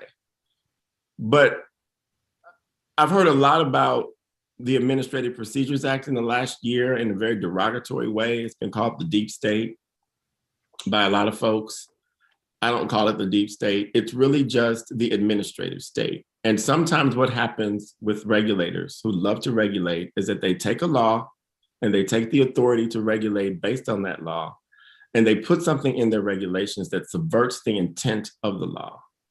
And 2 years ago, the legislature removed from the Administrative Procedures Act any automatic downloading of federal law that would contradict or subvert or frustrate state law. So I heard your work session on hemp earlier, and I can say that there is a lot of work to do on that, and I don't want to talk about it. That's been closed. But in this situation, the department is asking you to allow for it to tell a town that even though it's been operating under a Food Sovereignty Act for more than 4 years in some cases, but at least 2 or 3 in others, is that people need to know what's in the food based on a label. In a direct producer to consumer transaction, you don't need a label to tell the product what's in the food, the customer what's in the food. Product information is provided in a conversation or in some other form of communication, and it can be communicated in a label. But to require a label then incentivizes a form of regulation where a regulator can decide which producer, which product is going to be regulated against. And that subverts the will of the people as expressed through the Maine Food Sovereignty Act. The department under any administration has never agreed with this law. But Governor LePage signed it twice. And the people think it's popular. And no one has been frustrated by it, except for the process whereby the MMA told towns if they didn't adopt their ordinance, they would be adopting an illegal ordinance. And the law makes it very clear that all ordinances are valid, and only a court could say that it's not. And so I just want to make it clear that I'll stand in front of a train to defend this law.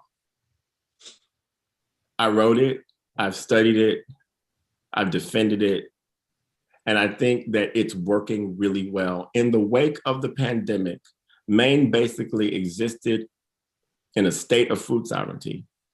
And the department said, okay, because we needed to feed ourselves and farms needed to stay alive. And if you look at section 283, the last thing that it says is, enhance rural economic development and the environmental and social wealth of rural communities.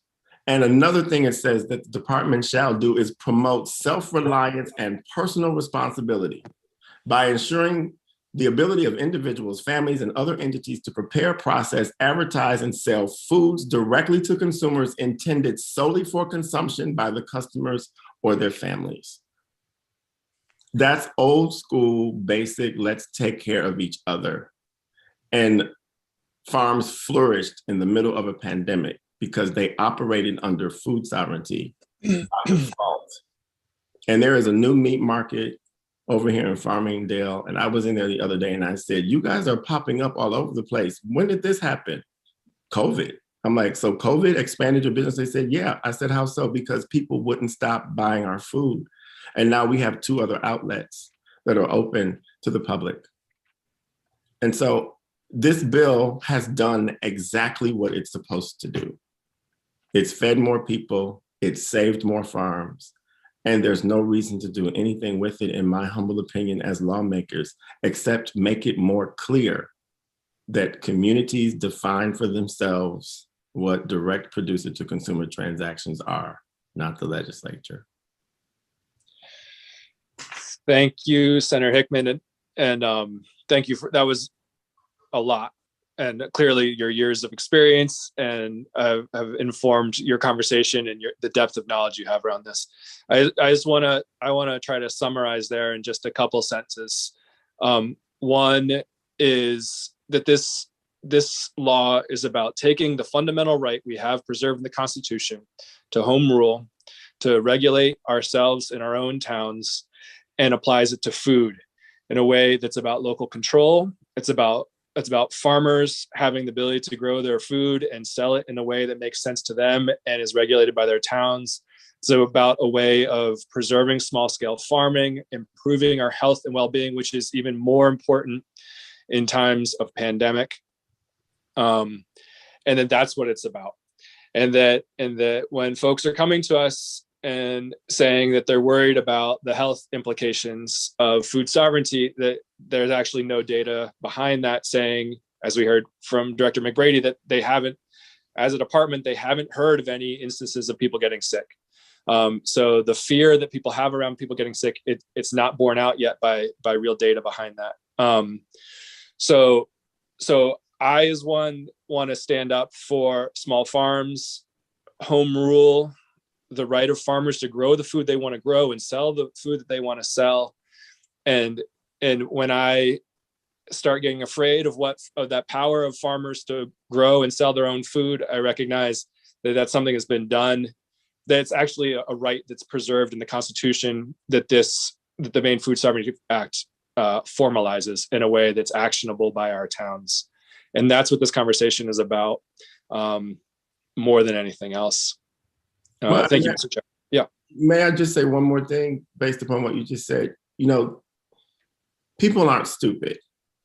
Towns have enacted ordinances that include enforcement mechanisms for those who would act outside of them.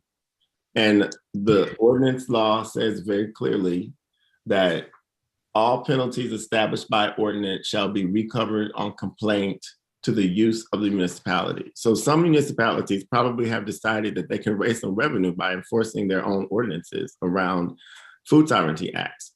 And that's exactly what was intended. I might not like that. I don't live in that town or those towns, but those enforcement provisions exist in a lot of ordinances already with fines and penalties attached to them. In a neighboring town, and I'll just give you this one example of a situation on the ground that lets me know there's a disconnect between the law and sometimes how it's regulated or not regulated, to be more accurate, is that one of the women who spearheaded a food sovereignty ordinance in a neighboring town called me 6 months after that ordinance went into effect. And she said, "You probably don't remember me." And I said, "I know who you are. You're responsible for the food sovereignty ordinance in said town." She said, "You have a good memory." And I said, "I try." She said, "Something strange happened." And I said, "What?" She said, "I've been selling my cheese and my yogurt, on my homestead and haven't had any problems. And then all of a sudden, an inspector came and left something on my doorstep. And I don't know what to do about it." And I said, "What did the inspector leave?" "A business card and an application to apply for a home manufacturing license." And so the woman said, what am I supposed to do with this? And I said, do you want a home manufacturing license? She said, I don't. I said, then you don't have to do anything with it. She said, but why did they leave it? I said, I don't know. I don't really want to speculate, but clearly you are selling food. And I guess the department wants you to know that you have an option to become a licensed food vendor in the state of Maine. And I said, that's about as diplomatic as I can be about that. But then she called me 3 months later and she said, I got the same thing left again. So now I'm feeling pressured to do this. That's just a problem for me. And it shouldn't work that way because the law says the state shall not enforce, but you can't intimidate people. That's not okay. And human beings are human beings. And I've said it before, regulators love to regulate, which is their job. But this law that we passed and that was signed into law twice by Governor LePage said the department shall not enforce regulations around state food law in food sovereign towns. And I just think that the legislature has the power to keep it that way and to actually make that a lot easier because we want farms and food producers to thrive in rural communities and nobody deserves market share protected by the law. The one thing that I can say is that it sounds like we want to give farmers markets more authority to regulate themselves than municipalities. And farmers markets are not prescribed in the Constitution to have that authority. So I think that the committee want to may consider that in its deliberations as well. Are there other questions or comments? Anyone else we want to hear from? All right. Seeing none. Yes, Representative Hall. Yes, thank you. I believe Mark Gussie is in the attendees room. I'd like to ask him a couple of questions if that's possible. Sure. Cheryl, can you let in Mark, please?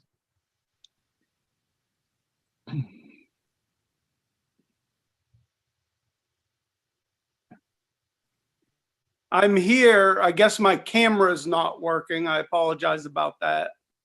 Oh, I can start video maybe. There we go. There you go.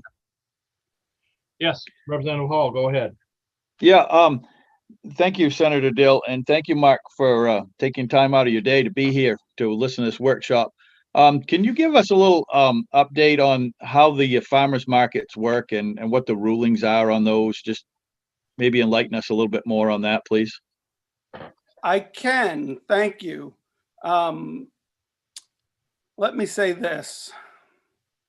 Oh, maybe a decade ago, I attended one of the first organizing meetings for food sovereignty held in Bangor when the ordinances were first being introduced. And I came into it feeling as if this was something that I practiced on a regular basis in my life, exchanging food with friends and neighbors, both as part of my business as a vegetable grower at farmers market and as part of the community and raising a family.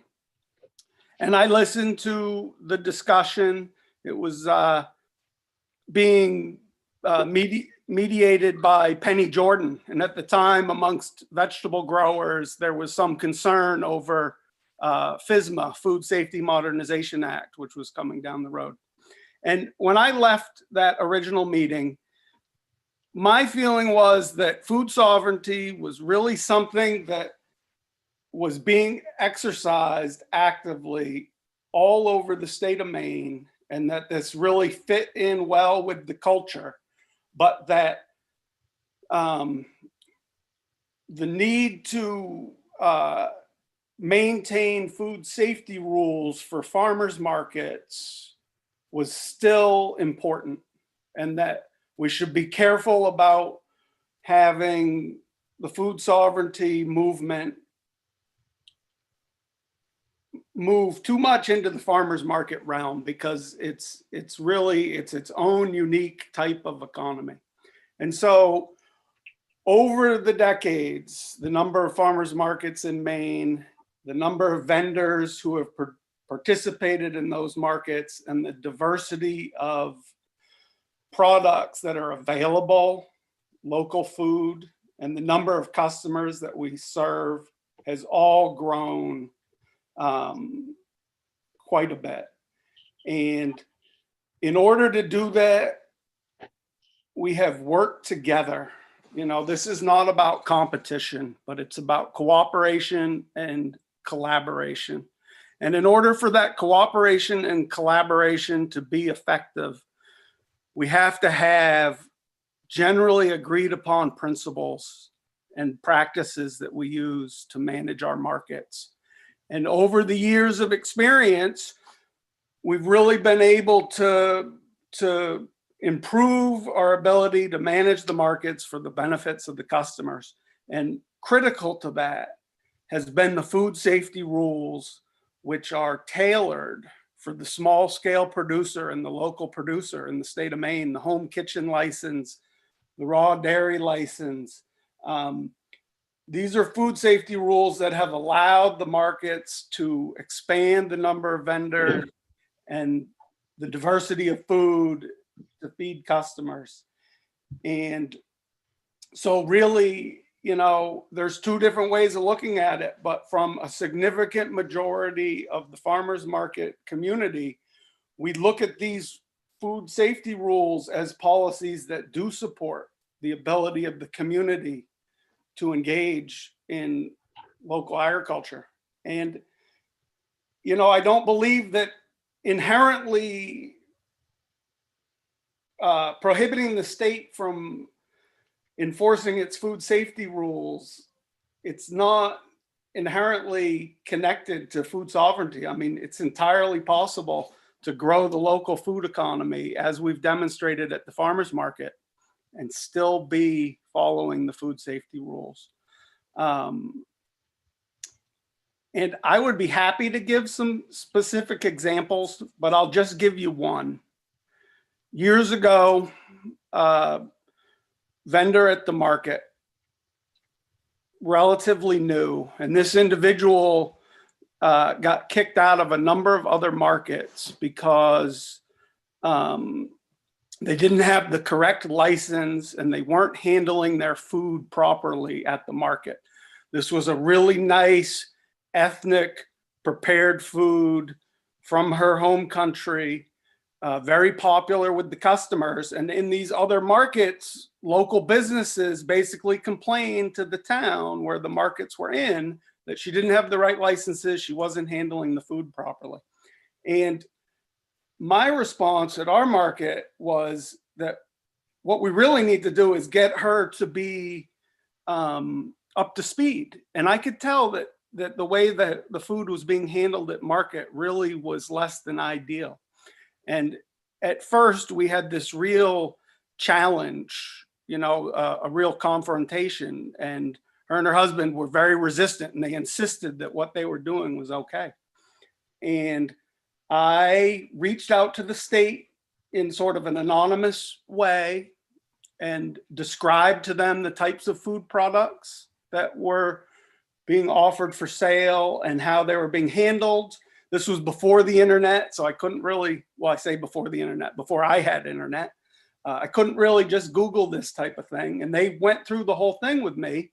And I went back to this family and I described to them, here are the things that you need to do in terms of getting the correct license and handling the food at market so that you can be operating under the food safety rules. And they did it. It was easy. And it was really just a matter of, you know, communicating the importance of that. And they are longtime members of the market, serving the customers this delicious food. It's very popular and we're friends, you know, even at the time there was this animosity.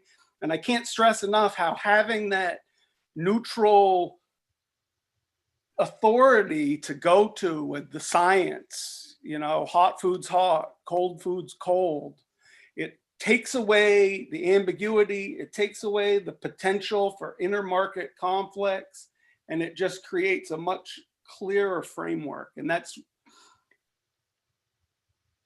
really, that's what I would stress, is that these are the best practices that have allowed markets across Maine, across New England, across the country to grow and be so successful.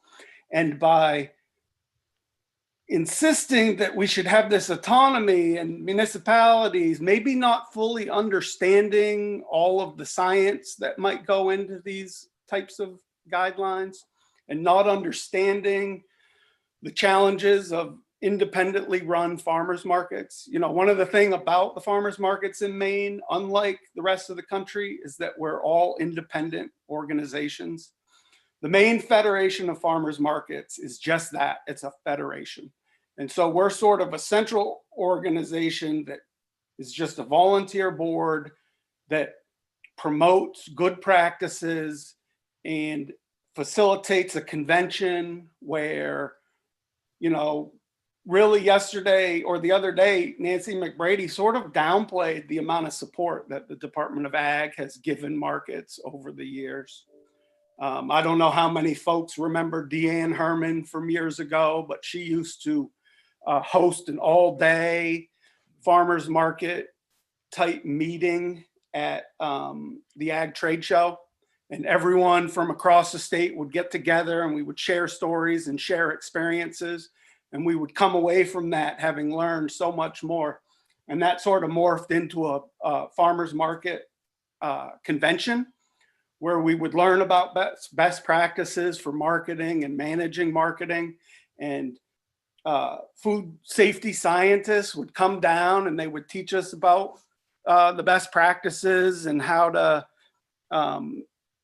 build facilities that would meet the licensing requirements. And out of those meetings came the recognition amongst growers that we needed to have this sort of central clearinghouse.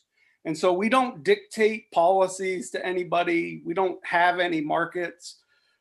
We're just sort of a central place where the markets can come to get the best type of guidance. And the rest of the country, a lot of these markets are run by the state, much more regimented, much more control. And so it's very important to have some sort of overhead authority that can help sort of set the baseline for how it is we operate, because it would be very difficult to be able to do that simply by the consensus within the market. And some of the stories that I was trying to relate to you about how these controversial issues and conflicts can disrupt the operation of the market. You can get these little issues that shouldn't be a big deal, but because of disagreements between the vendors, it makes it more difficult to work together. And as a result, the markets themselves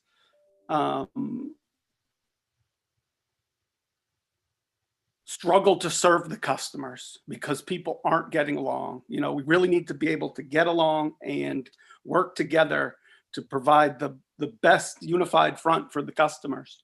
And so, I guess I'll leave it at that for now. The farmers market community, 3/4 of them feel like these rules are very important to continue to function. And we worry that by eroding them and creating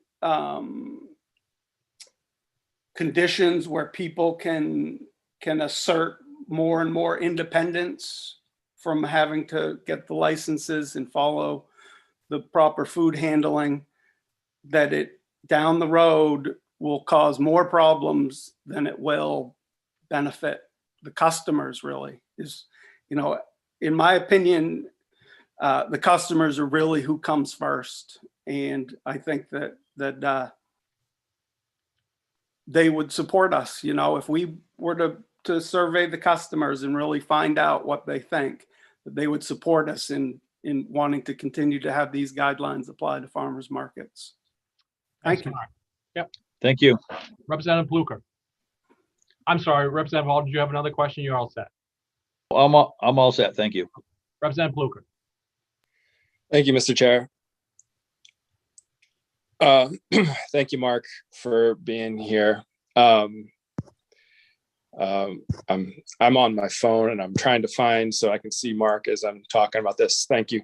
You know, I don't think you intended to make this about race. But when you tell a story of a quote unquote ethnic producer from another country that was being reported by different farmers and maybe different people in town, and then the Maine Federation of Farmers Market had to report her to the state, it kind of goes to the point of what we're talking about here, that people have different foodways coming from different places, doing different things, and that we as a state are looking to support farmers in whatever form they come, and especially those who might come from other countries without infrastructure and capital. And I just want to give you a chance to try to clarify what you intended by saying that, because obviously race is part of this conversation. When we see Senator Hickman here and we see his bill and we hear him talk about some of the foodways that he came from and his family came from. Thank you. I called the food ethnic. In other words, it was food that was traditional to this individual's diet, and nobody reported anything. The concern was that it was seafood, meat, pork, chicken, and it wasn't being handled properly at market. It was basically lukewarm, sitting out in the sun. And that raised the eyebrows of a number of folks, as it should have. And due to a misrepresentation of the licensing and a reluctance to change the way that the food was handled, the sense was that if it wasn't displayed like that it wouldn't sell as well.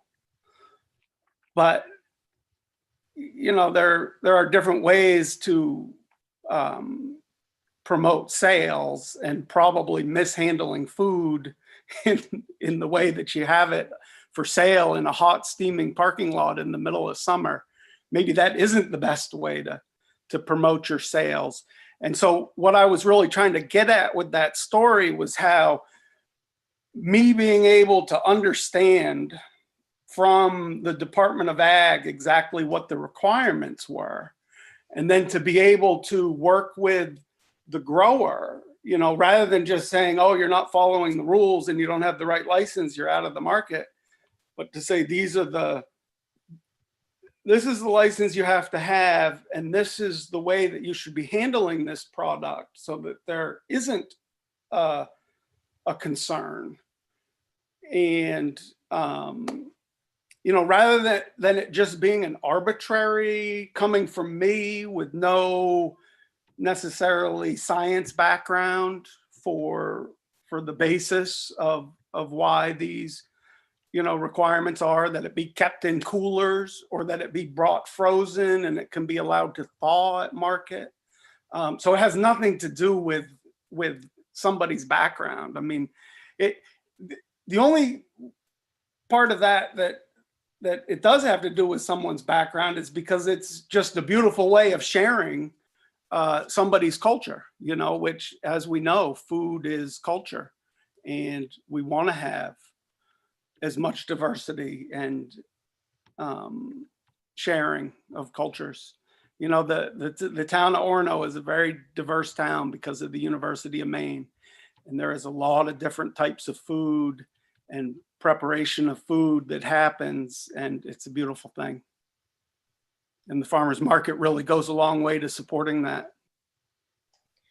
Mr. Chair, I feel we're getting a little off track. Yeah, well, it was brought up, but you're right. I would like to have Nancy McBrady come in too, please.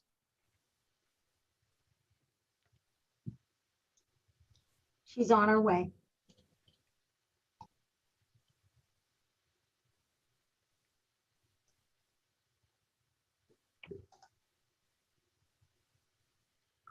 Good afternoon, Director.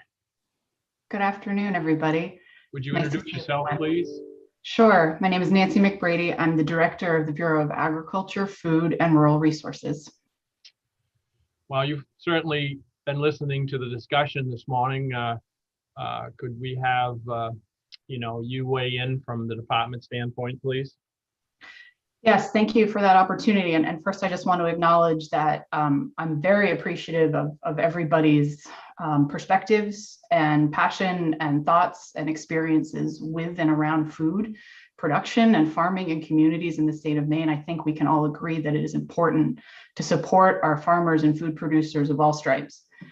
So I hope to add the perspective of the department in a productive manner, and I'm happy to answer any questions about that. I would start by saying that the Maine Food Sovereignty Act is indeed a state statute in existence relative to food production and distribution in towns that and municipalities that adopt food sovereignty ordinances. But I would also remind folks that Title VII and also Title 22 have many other instances where the state on rational basis has food policy or food safety policies around milk testing, labeling, for example, standards around beekeepers, around meat handling and processing. So there is a broad panoply in the state of Maine that have been set forth by the legislature of food and food production authority. And I think it's just worth pointing that out, that we're not talking in isolation here about food and the Food Sovereignty Act. There's a lot going on around food production and agriculture in the state of Maine that have been driven through the legislative process over many, many, many, many years. I want to take a step back and just say that in reference to the comments about a label, we have engaged in some conversation with Representative Pluker about potential labeling, and it is something that we stand by as being important. We're talking about traditional foodways and consumers, being able to choose food through interactions that they will want to buy. And I think it's very important that consumers have the right to know what is in their food. So we just offered labeling requirements, very similar to what the state of Connecticut requires of its cottage industry food producers, that would essentially make sure that the food states what it is, what its ingredients are, and lists allergens. I think at a very basic level, it is important for people to understand what is in their food that they are buying. And while you can have conversations, and while you can have those dialogues, having a label, which could be handwritten, it could be very basic, that just provides that really essential information as to what you're actually going to be buying and providing to your family, is a reasonable request. And we also think that if people do not have those licenses, have that labeling on, that there should be a capacity for some sort of enforcement to ensure that those labels are on it. There was reference to some municipalities being able to have an enforcement capacity, and that's terrific. I hope that they would, but I also want to say that we have municipalities of all shapes and sizes throughout the state of Maine, and whether or not they have the capacity to do that enforcement is a question, and it's worth discussing that. Here at the state, we have a quality assurance and regulation department with many food inspectors that go throughout the state that already have that training. And I understand where Representative Hickman is coming with that example that he gave. That was brought to my attention. We did speak to that food inspector about that, to remind that inspector that in a food sovereignty town, even with the best of intentions of trying to provide information, that was not a wise decision on that part of that inspector. So on the one hand, it's unfortunate that it happened, and it shouldn't have happened. I do not believe that the department is harassing people in any way, shape, or form. And if they are perceived as that, we should be told immediately, and we will do anything we can do to rectify that. I would also just go on to say that the department does a lot of things. We're not just regulators, right? We try and educate, we try to provide financial support, we try to market, we try to lift up. And that is whether people are small producers or large producers, whether they are at farmers markets or they're just selling on the side of their road by their house.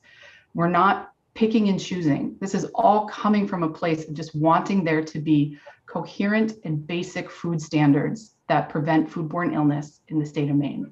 And I would really recommend people take a look at what our license requirements are. A home kitchen license requires an annual water test, and it requires that you have surfaces that can be easily disinfected and kept sanitary. It is not, the barriers to entry are not insurmountable. And I think if we're talking about lifting people up so that they can provide food for their communities, that asking them to ensure the very basic standards of sanitation is worthwhile. And that's where we're coming from. We are not trying to make it so hard that it's impossible to be able to sell quality food. So I just wanted to address that. We want to look at food and food production and food rules and regulations broadly. It's, you know, rife throughout our many statutes where the legislature has weighed in on food protection and food policy elsewhere. I just wanted to flag the labeling concern and where that's coming from and why we think it's useful. And we just do believe that at some point, if we go so far afield from what the state is trying to do, such that municipalities are essentially driving food safety oversight for the state of Maine, there's a real disconnect, and we are concerned about that. Representative Schofield. Thank you, Senator Dill. Thank you, Mr. McGrady, for being here. You were talking about the ease of being licensed, and I'm just wondering, if you walked into 10 average kitchens in Maine, and I'm talking about, you know, the average family kitchen, and assuming their water was okay, would you say the average, or maybe I word it a little different, if you went to 100 kitchens in Maine, how many would you guess at random would be able to get a license? Would it be like 10 out of 100, half out of 100, or 90? I guess my question is, the average kitchen, would it pass inspection? Just curious. Thank you. Gosh, I don't know, Representative, and I don't want to speculate, but I do think that the Rule Chapter 358 over home licensed kitchen goes through some really interesting stuff. And if you look at it, for instance, you really shouldn't be, the area in which you're supposed to be preparing the food should not have animals or small children running around, for instance. And that's because of contact, saliva, all the reasons of that. Now, I have small children in my kitchen all the time, and maybe I shouldn't be doing home license work there, but I'm not trying to be glib. Please don't think that I am. But I think that the standards can be met through education and through outreach, and it's not a high bar. So if I could follow up, Senator Dill. So I guess what I'm looking at is you've got I'll call it the average kitchen in Maine, a clean housekeeper, a clean homeowner. They're not required to buy all stainless steel countertops, stainless steel. They're not required to completely renovate their kitchen in order to acquire a license. Is that what I'm hearing? That's correct. They're not. Thank you. Representative O'Neill. Thank you, Mr. Chair. This might be shocking coming from me, but I feel like we all have talked about this quite a bit. And I guess I just want to share where I'm at and say I'm kind of ready to move ahead with it. I think we need to remember that we're talking about just within a municipality's bounds. And these are local exchanges with people that you can see and know. If I buy cheese from my friend's dad, goat cheese, I don't need him to put a label on it saying it wasn't licensed. I know him. I know where he lives. He makes good cheese. I think that's my choice to engage in that interaction. And I just don't really see a benefit to this. And I think if that's what the committee wants to, if that's the direction we want to move, I think we should just scrap the bill, because I think it just takes totally away from what the intent of this law is. So I think that having Mr. Guzzi here, every time that he comes up and talks, it re-emphasizes to me that these are incredibly local conversations and that's where they belong. And if a particular farmer's market wants to make rules, they can do that already. We can add that in the statute to make folks feel incredibly sure and secure in that. But that's about all that I have. I think it's pretty clear the structure that's in place, and the consumer, in choosing to engage in that interaction, can talk to the person. And very often it's people that we know, because we know a lot of our neighbors and our community members. So. Representative Pluker. Thank you, Mr. Chair. I just, on the topic of home kitchens and whatnot, it's a complicated conversation. It depends on what kind of license you're trying to get in your home kitchen. But if you're trying to get the highest level of license, then everything has to be washable surfaces. So your Formica counter might not work if it's in my case, where there's cracks in it. And you can't have any wood in the kitchen, and in addition to not having pets or children there. And yeah, that I don't need to go on there. And I also want to respect what Representative O'Neill just said, that maybe we've talked this out. So Director McBrady, just a quick question, if it's quick, hopefully, but existing statute as exists for the Maine Food Sovereignty Act, is it yours or the department's intention to add more regulatory authority from the department into the existing statute? I don't believe so. I think ultimately we're just trying to understand what exactly is or is not going to be retained within the authority of these municipalities. Right now, there is a definition of direct to consumer producer. I'm sorry, that definition, which with your bill goes away, as I understand it, or it becomes more broad. And I think that is where we have just flagged concerns. But it wasn't an intention to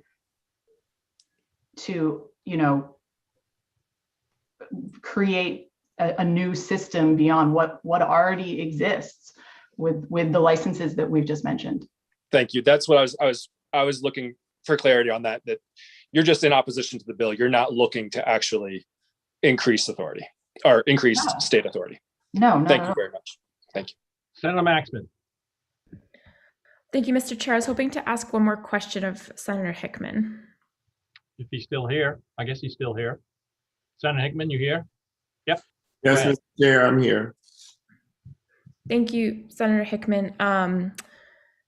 Some of the comments earlier rubbed me the wrong way too, and I thought I would ask you what it's like to be a farmer from away in Maine and how that relates to the importance of this bill.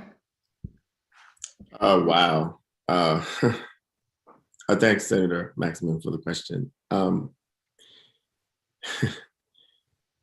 I almost talked about this when Representative Pluker asked me to talk about the history of the bill, but I just thought, why? It's out of place. And so I didn't. But I came in with Representative Larry Lockman to the legislature, and we actually worked together on food sovereignty and food freedom. And he warned me of something, ironically, that was in the newspaper and that was going around emails. And I said, what? And he said that, you want food sovereignty, and there are emails and there's a newspaper article that you just really need to respond to. And I said, why? And he said, because there's some stuff in it that is really phobic. It's about who you are, who you love. It's about your race. It's about your background. It's about everything. And it's awful. And you probably should respond to it. And I says, I won't even look at it. And so we all have heard the term from away. And we all know that what that actually means is that in some ways, the only people who are Mainers were born here. And I've understood what that meant when I moved here, and I moved here anyway, because I'm an adopted person. And so I adopted the state as my very own. And I feel like I'm as much a Mainer because I love this state as anybody who was born here. And so it's not unusual to be painted as an other. But I think what happened with food sovereignty is that because it was coming from someone like me, it had another layer of opposition to it, I guess.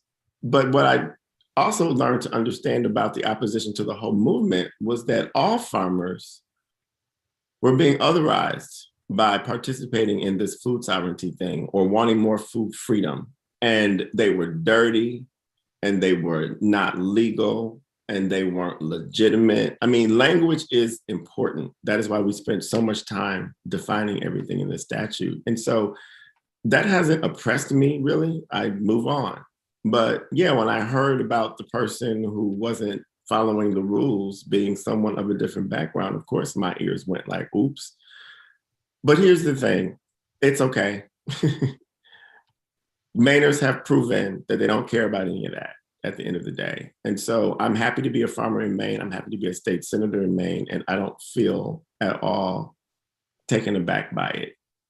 I just want to say that, and this is in sort of conversation with Director McBrady, is that in Section 286 of the Maine Food Sovereignty Act, it makes it very clear that anyone who grows, produces, processes, or prepares food for purposes other than those constrained direct consumer-to-consumer transactions must do it all under all of the rules and regulations of Title 22 that she mentioned. And the only thing where Title 22 doesn't apply is to those direct transactions, because the bill notwithstands that. And so I hope that as a farming community and as a community of people trying to move in the right direction, regardless of whether or not we agree with this law, and I'm perfectly fine to disagree with the department about this law. That's always been the case, and that's not going to change, and that's okay. That we do recognize, though, that it's here and that it's working for people, and that in feeding ourselves and having the dignity and the sovereignty to say, this is who we are, and this is how we would like to exchange food, we have to adapt to that. There is a ritual slaughter exception in state law right now around how we slaughter animals. And it's there because people from different backgrounds moved to the state of Maine and asked to make sure that their ways of ritual slaughter are protected under the law. That's in the law. And so to me, I heard that a bathtub had sprouts in it in one of the hearings or one of the work sessions. And there you go again. A bathtub is really just a sink on the ground. And if the only thing that you're doing in that bathtub is processing food, we don't know. You're not in that person's house. I don't know. The point I'm trying to make is the food that we prepare for ourselves and our neighbors is what we all need for nourishment. And if it's not killing me or my husband or my neighbors, I don't understand what the interest is in blocking that from happening in that narrow a transaction. And so I just hope the committee keeps that in mind. That's all. Thank you for the question, Senator. It's I don't want to go on too much about that, but I think you get the point. Othering is a problem regardless of the race or the background or the ethnicity of a person. This is a community of diverse people, and I just hope that we can all respect the dignity and worth of every human personality and all of our business and our relationships. That's all. Thank Senator you. Black.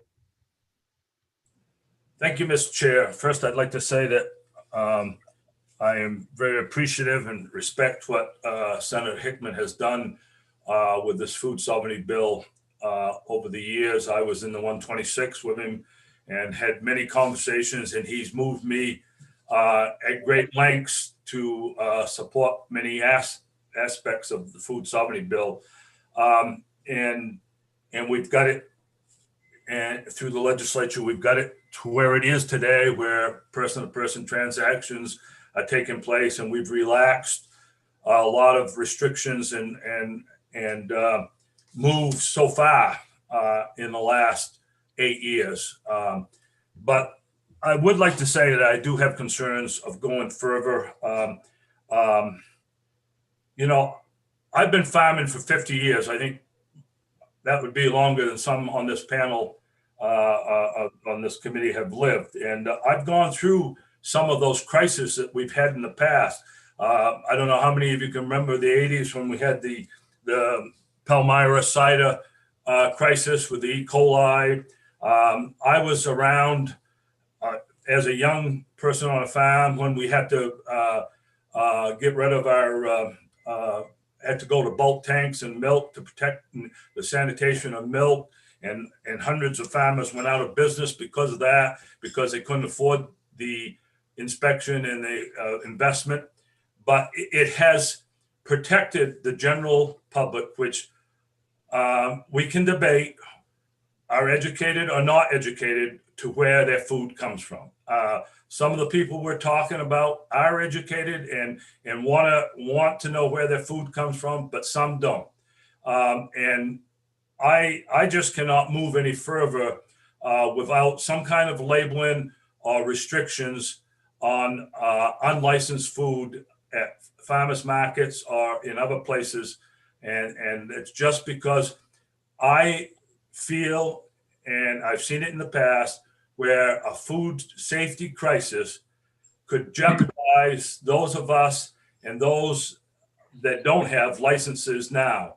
And you can see, you know, food scares and food safety scares put a panic in consumers, and they can hurt the whole economy of our farm and farmers market. So I just cannot support this legislation any further.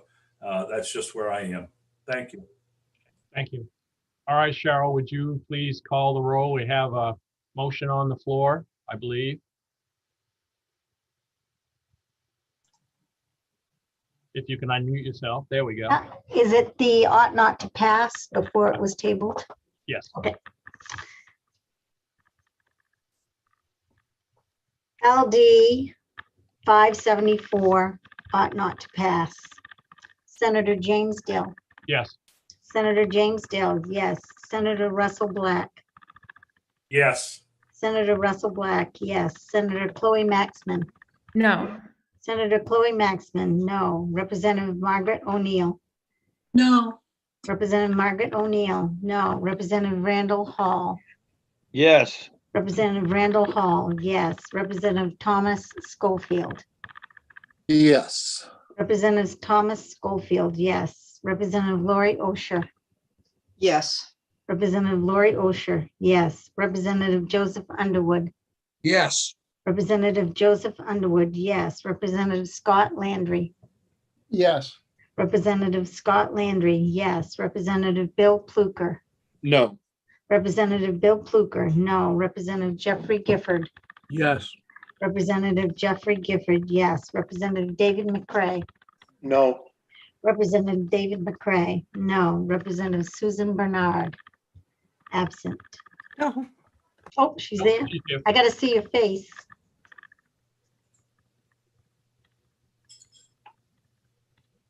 Got to hear your voice too. There, how's that? That's much Hey. better. Now I've forgotten the question. LD 574 ought not to pass. Representative Susan Bernard.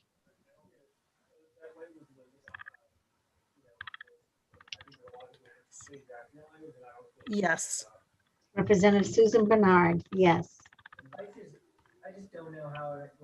9 yes. 4. So the minority report is going to be the amendment offered by Representative Pluker on Tuesday? Yes, and just to be clear, that's the one that includes the definition, the original bill, saying consumer to producer, producer to consumer transaction that is as mutually agreed upon. And it also includes the change to 415, which says that farmers markets can regulate themselves. And that's it. All right, on LD 574, an act to clarify the Maine Food Sovereignty Act ought not to pass. 9 in favor, 4 against. I will close the work session on LD 574. Karen, is there anything else to come before us? I do have, I would like to meet with the chairs and, Yeah, hold it. Yeah, Representative Fluker, did you have something? Sorry, I just wanted to clarify one more aspect of that amendment, which has defined as, I believe it's in, is it 286? Do you know? Oh, Karen? 284 Home Rule Authority. It adds and defined after governed. Yes, thank you. Yeah, so I will run this all by the minority group, minority report group. So you'll have another chance before it goes anywhere. Thank you. Sorry to interrupt. That's okay. So I just got the committee amendment back from the revisor's office. This is 1407 resolve regarding authority of municipalities to regulate timber harvesting. And I just picked an somewhat arbitrary report back date of February 1st, 2022. I guess on a lot of these kind of resolves, the revisor's office has been moving the report back dates to sometime in December of 2021, since it's, going to be a short, hopefully short second regular session that will give the committee and, interested parties more time to develop the legislation, or, for you to receive the report and to work on a bill. So I just wanted to run that by you all and see if there was any objection to that. So I probably would put in December 15, like we just did for the hemp bill. Is that okay? Okay. Go. So that's all I have. I don't know if you've all heard that the legislative session has been postponed on Thursday. It's being rescheduled. So I did want to meet, apparently due to some positive COVID cases. So I would like to meet with the chairs and leads to talk about scheduling off of YouTube and off the mic, if you will, given that. So are you going to do a new link for us, chairs and leads, or you'll just stay on here and just stay Cheryl on will? here. Okay. Yep. So I think what I'm suggesting is we go ahead with the schedule on Tuesday as proposed, but I guess I want to just talk to you all about whether we want to also ask permission to meet on Thursday in case things get tabled and spill over to Thursday. So Yeah, I would say let's ask for permission on Thursday because, I mean, we do have 11 bills on Tuesday, so. it's actually 9. Sorry, I Oh, miscounted. you tricked me. All right, so we got 9 bills, but we may want to move a couple of those as we see fit as we on to Thursday. So yes, that would be good. Okay, I guess we don't need to meet then. That was essentially my question. We just did, evidently then. Yes. Okay, is that okay with everybody else? I mean, let's have permission to meet on Thursday. That way if there's any spillover, or if we want to have spillover, we can. Sounds good? Yep, go ahead. Representative O'Neill. I said, sounds good. Thumbs up. Oh. Okay. All right. Representative Schofield. Senator Dill, just a quick question. I missed something. What about Wednesday? Are we not in session on Wednesday? I didn't pick up on that. I just heard that. No, we're not on session next week at all. Okay, I hadn't picked up on that. Thank you for clarifying. I haven't seen that yet either, but it must be an email that's come out this morning or something. It was a letter sent by the presiding officers. Okay. Yep. Thank you. We all were otherwise engaged, I guess. Yep. Some of us were doing other things. All right, can I have a motion to adjourn? I have a I'll question. move to adjourn. Oh, no, time out. Cheryl. I just wanted Representative Bernard to know that she needs to give her vote for 33, LD 33, to her presiding office. Actually, I already called it in, but thank you. Awesome. Thank you. I move we adjourn. Is there a second? Seconded by Representative Hall. All in favor? None opposed. Thank you all. Have a good weekend. Yeah, see you Tuesday. Bye.